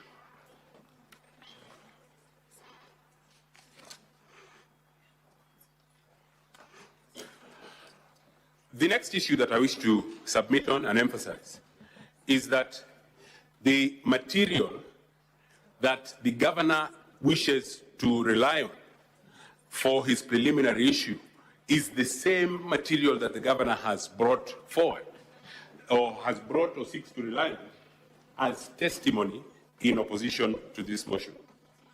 Mr. Speaker, members of the House, I wish to refer you now to Volume 2 of the governor's response to the motion that is before you. And in Volume 2, there is the statement at page 24, and this statement runs all the way to page 32 of one Salad Buro Guracha. Salad Buro Guracha is the clerk of the County Assembly of Isiolo. As I have said, in a most unusual way, he is a witness for the governor. He makes certain averments in that affidavit, which we need to test. Those averments have been repeated by other witnesses, and it is those averments that have been relied on by my learned colleagues on the other side in support of their assertion that there is indeed a preliminary issue that requires consideration and needs to be determined as a preliminary issue.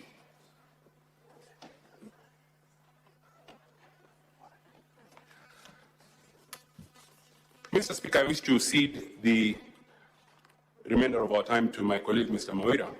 But as I take my seat, Mr. Speaker, I wish to make the following suggestion.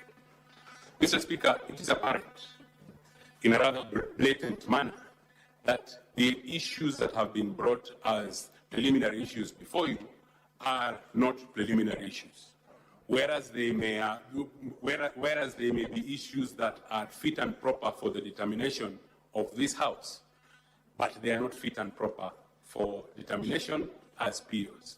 My suggestion, Mr. Speaker, is that the PO be dismissed and that the governor has an opportunity then to ventilate those issues in his evidence in opposition to the motion, and that this House then makes a determination on those issues once it has had the benefit of hearing testimony from both sides, and both sides have had an opportunity to test that testimony. I'm much obliged.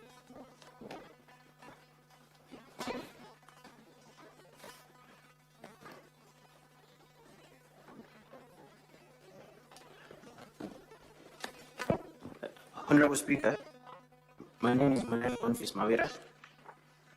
I'll take the remaining time to address the submissions that have been made by my learned senior.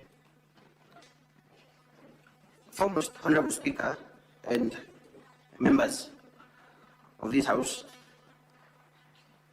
it is not contested that there is no order, there is no conservatory order stopping Senate from considering the impeachment motion that is before you. There is no order by court injuncting or enjoining this House not to proceed with the business of the day. What the governor challenges or impugns is the validity or otherwise of the impeachment motion that is before you. I submit, Honorable Speaker, that the question of validity of the impeachment motion is a question of interpretation and is reserved for the judicial arm or branch of government at the opportune time. As my learned senior, Nyamoji, has already submitted, we have authorities in the submission that we filed in response, and this Honorable House has given rulings in previous matters, including the previous ruling in the impeachment, in the matter of the impeachment of the governor of Kericho County, that legislative processes that are before Parliament, the moment this House or Parliament is seized with a resolution by a county assembly to remove the governor from office, this House becomes irreversibly seized of that impeachment motion, and no order of court can stop this Honorable House from conducting its business. More importantly, Honorable Speaker, that position has been adopted not only by this Senate or this Parliament, but by other parliaments world over. We have authority in the report of the committee on the proposed removal from office of the governor of Embu County that the Senate becomes irreversibly seized of the matter the moment the Speaker of the Senate receives a letter from the Speaker of the County Assembly communicating the resolution of the Assembly to remove the governor from office. The committee went ahead, Honorable Speaker, to quote similar positions adopted by parliaments in other jurisdictions, including Ghana, in the Supreme Court of the decision there, Honorable Speaker, Sri Lanka, and the United States. Honorable Speaker, the position that has been taken by this House in previous impeachment proceedings has been adopted by the highest courts in the Republic. The Supreme Court, in the matter of the governor of the former governor of Embu County, Martin Wambora, and the Court of Appeal have agreed with this House, Honorable Speaker, that the judicial arm of the state cannot direct Parliament on what to do and not what to do. Therefore, it follows, Honorable Speaker, that at the opportune time when this Honorable House has conducted its proceedings, these proceedings will then fall before the judicial arm of the state.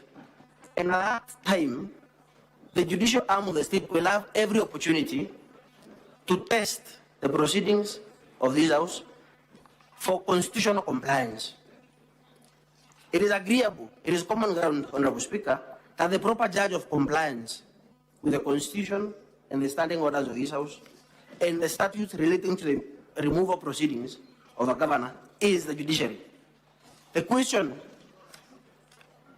or the point that is not agreeable by both sides, is at what point can the courts stop an inchoate or an ongoing constitutional process that is before the legislative assemblies. The Supreme Court, Honorable Speaker, in the matter of Martin Wambora, had occasion to deliberate on this issue. And at pages 6 of our submissions, page 6 and 7, Honorable Speaker, you will find an exposition of what the Supreme Court said. The Supreme Court explicitly forbade, Honorable Speaker, courts from granting orders that stop ongoing proceedings that are before legislative assemblies. And to quote what the court said at page 6, in fact, it is at page 7, Honorable Speaker, no governmental agency should encumber another to stall the constitutional motions of the other. The best practices from the comparative lesson signal that the judicial organ must practice the greatest care in determining the merits of each case. So, the question that arises, therefore, Honorable Speaker, is while the governor impugns or challenges the validity of the impeachment motion, the validity of the court order that was given, which court order is the basis of the challenge that the governor has put up to the propriety of these proceedings, is also in question. The validity of that court order is in question because, Your Lordship, because, Honorable Speaker, the highest court in the Republic have affirmed what this House has stated on numerous occasions, that the judicial arm of the state, though it can intervene to stop or to check for constitutional compliance, that process before the Legislative Assembly should be left to run its full course, and at the opportune time, the judicial arm of the state can intervene to check the propriety of those proceedings. Therefore, Honorable Speaker, can a court, the High Court, and Honorable Speaker, Section 5 of the Judicature Act provides for the hierarchy of laws in our Republic. The Constitution is at the top. Honorable Speaker, the apex court in the Republic, as per our Constitution, is the Supreme Court. The Court of Appeal is next. The decisions of the Supreme Court, as per Article 163(5) of the Constitution, Honorable Speaker, are binding on the High Court. The same goes for the decisions from the Court of Appeal. The question, therefore, is, can this Honorable House be stopped by a court that has disregarded binding precedent? Can this court be stopped by a court that itself is lacking in jurisdiction? Our response or our answer to that question, Honorable Speaker, is that you should proceed unhindered, undeterred, and render a decision or a determination on the impeachment motion on the merits upon hearing the witnesses that are to be called by the respective parties. The danger, Honorable Speaker, is if this Honorable House was to terminate the proceedings at this stage, then, Your Lord, Honorable Speaker, it would set a very dangerous precedent. And that dangerous precedent, Honorable Speaker, is that all that a governor would need to do is to move to court and obtain an order either quashing the impeachment proceedings before they even begin, or stopping this House from considering the impeachment motion before it is even seized with that impeachment motion. And therefore, Senate would have abdicated its role as a defender of devolution. Senate would have abdicated its oversight mechanism in the removal from office proceedings of county governors. And therefore, Honorable Speaker and the members, as you deliberate on that issue, we sound that caution that whatever is established today will have an implication on future impeachment processes that will be brought before this House. On the second ground of the PU, Honorable Speaker, counsel for the governor have referred to affidavits by the clerk of the assembly and affidavits by the AP commander, Isiolo County. And all these affidavits, Honorable Speaker, have been referred to persuade you that there was no sitting by the assembly on the 26th of June 2025 when the impeachment motion was approved by the county assembly. The question that arises, Honorable Speaker, is whether the contents of those affidavits can established, whether the contents of those affidavits are to be believed without testing the evidence of those witnesses under oath. So the way I see it, Honorable Speaker, is that the governor is asking for a full trial. By making a reference to those affidavits, it must be taken that the governor concedes that that PO is not a pure point of law, is not based on a pure point of law that can be canvassed by counsel without reference to affidavits by witnesses.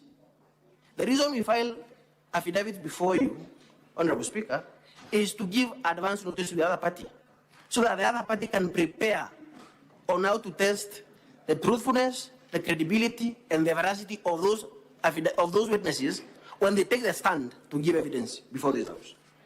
So, Honorable Speaker, the contents of those affidavits, the depositions that are contained in those affidavits would have to be tested by way of cross-examination of the witnesses for this Honorable House to make a conclusion on that question as to whether there was a sitting.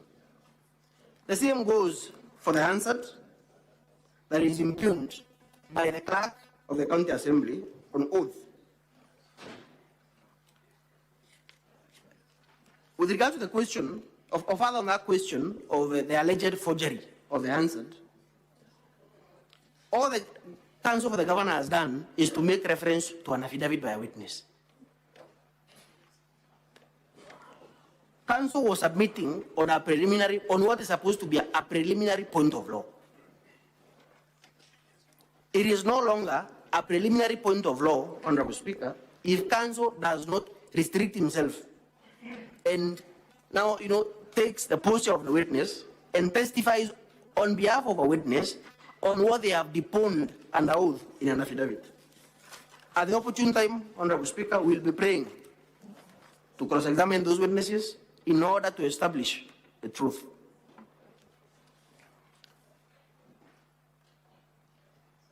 The further question that arises, Honorable Speaker, as I conclude, is the clerk of the assembly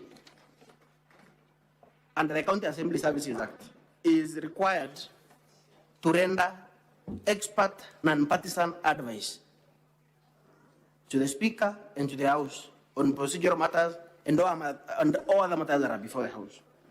we will be craving for an opportunity to cross-examine the clerk on all the issues that Council has alluded to in trying to persuade you, Honorable Speaker, and the House that you dispose of the issue of whether there was a sitting and the issue whether there was forgery of the answer at this preliminary trial.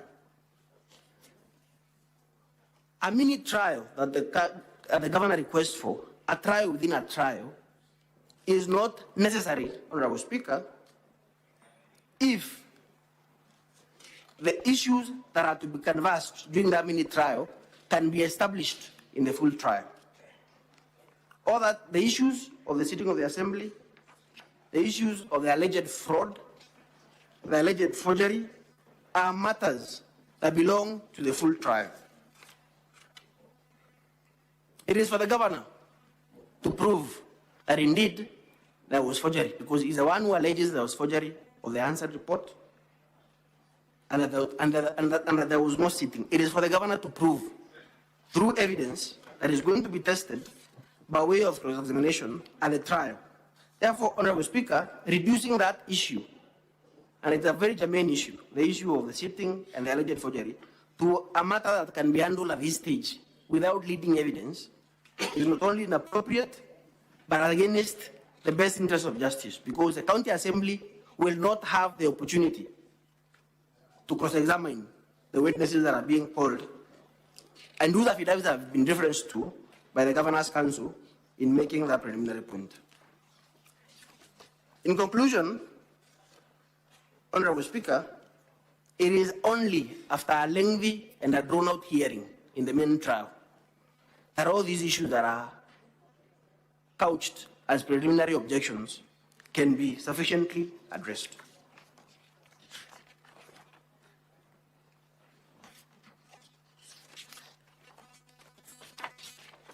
Honorable Speaker, I'll say one last thing on that issue of the court order before I cede a few minutes to my colleague, Mr. Muriuki.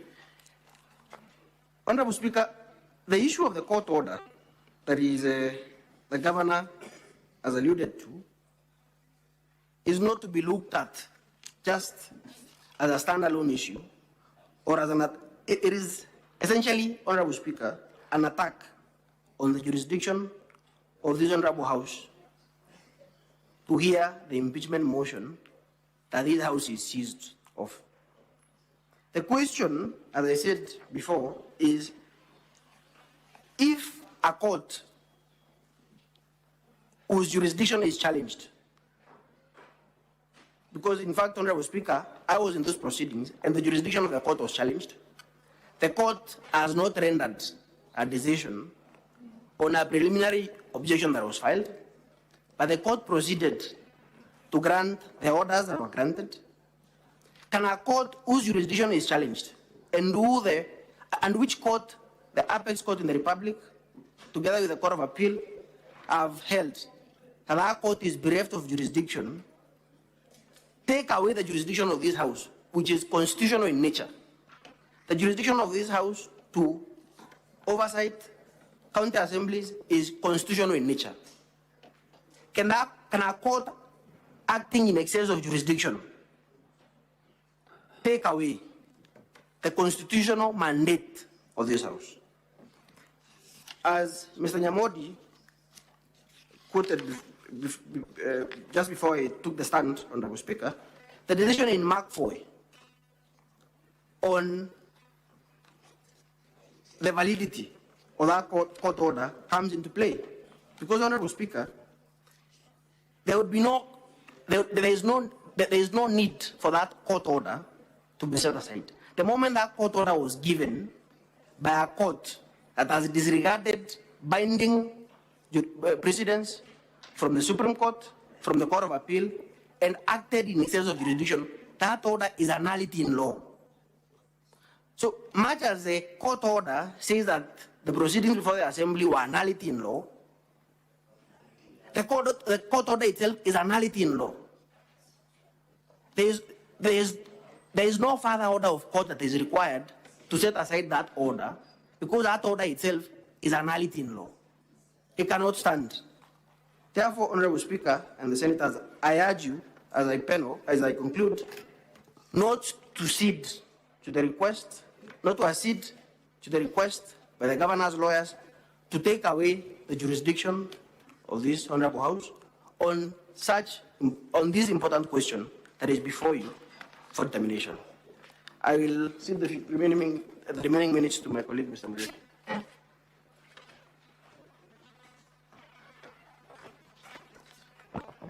Honorable Speaker, esteemed members of this House, my name is Eric Murioki. I am privileged to appear before you once again. I represent the County Assembly of Isiolo. Honorable Speaker, esteemed members, to continue with our submissions where my colleague has left off, the question that should seize this House, and Honorable Speaker, when you go to make your determination, is this. On a balance of conveniences, what ought to happen? We submit that this House ought to proceed with these proceedings because, as has been held in numerous court decisions, the governor will have the opportunity to challenge these proceedings in court. However, neither the court nor this House can freeze the statutory and constitutional timelines that are set for impeachment proceedings. So, Honorable Speaker, allowing the PO in the way that the governor's team asks this House to do would irreparably prejudice the Assembly, because there is a chance for the governor to challenge these proceedings, but there is no chance for the Assembly to reinstate or to pause this process and then come back.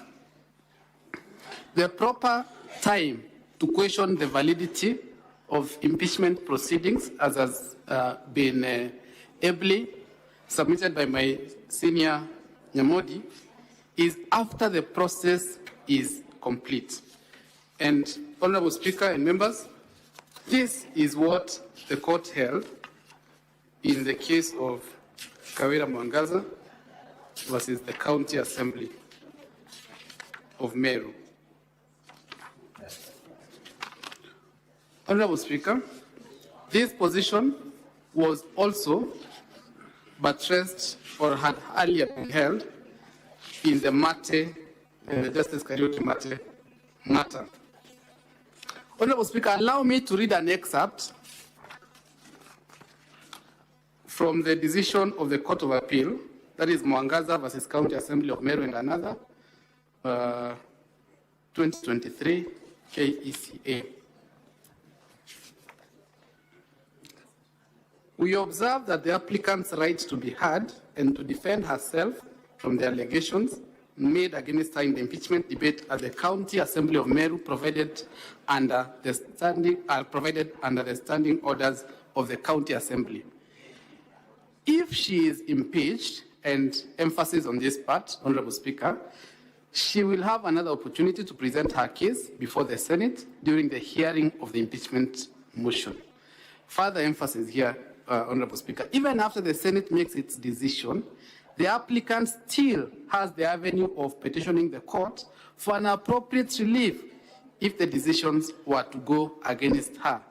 We are therefore of the considered view that the applicant's right to be heard will not be circumscribed.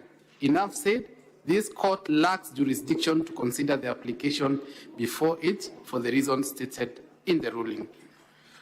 That is the Court of Appeal, Honorable Senators speaking. The second question that this House and Mr. Speaker should ponder is, where is the public interest in this matter? In this matter of the PO. This is an important question. The impeachment process has commenced. the Supreme Court and the Court of Appeal have in very clear and no uncertain terms forbidden. They have forbidden lower courts from granting the kind of orders that the governor has brought here today, saying that he wishes to rely on to scuttle these proceedings. And honorable senators, even where such orders are issued, what does the Supreme Court say? It says that should those orders be issued in error, then the assembly, the county assembly, is entitled to not immediately comply with those orders. Honorable Speaker, these are not my words. These are the words of the Supreme Court itself in the Mati decision.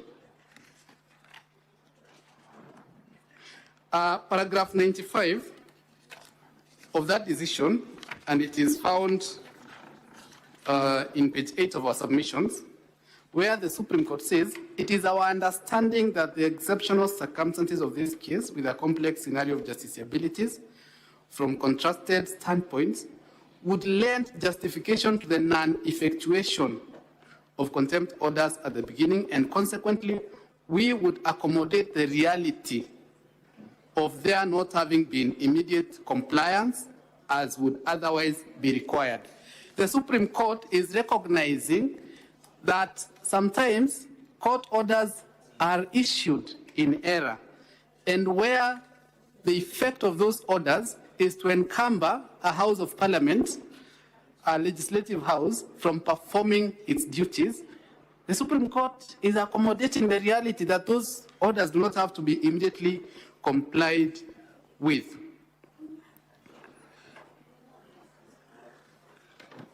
Your honorable senators, on this basis, we therefore submit that it is in the public interest that this House dismisses this PO and proceeds to hearing, bearing in mind what the Supreme Court has said, what the Court of Appeal has said.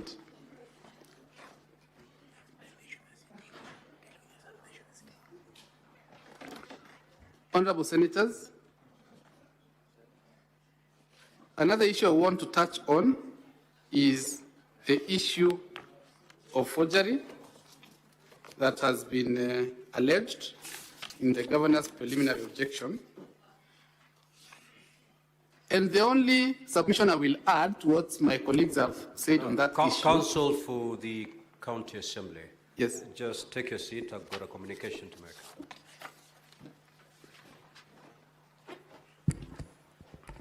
Now, honorable senators, ladies and gentlemen, the time now is 1 p.m. And in terms of our program, we are set out in the order paper. We are set to adjourn at this time. I note, however, that the County Assembly still has 10 minutes of their time.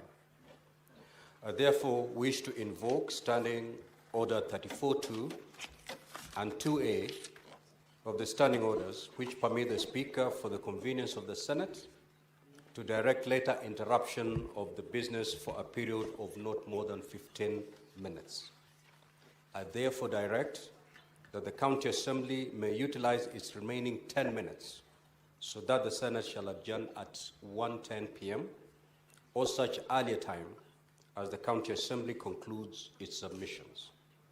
The Senate then will resume sitting at 2:30 p.m. when the Governor's Council will have its 10 minutes to respond before the Senate proceeds to make a determination on the preliminary objection. It is so directed. Council, you may proceed to utilize your 10 minutes. Thank you, Mr. Speaker, sir. As I was submitting, honorable senators, is that my colleagues have indeed said, and I agree completely, that forgery must be specifically pleaded and proven. The mere word of the Governor's Council on this pulpit cannot be taken as evidence of forgery.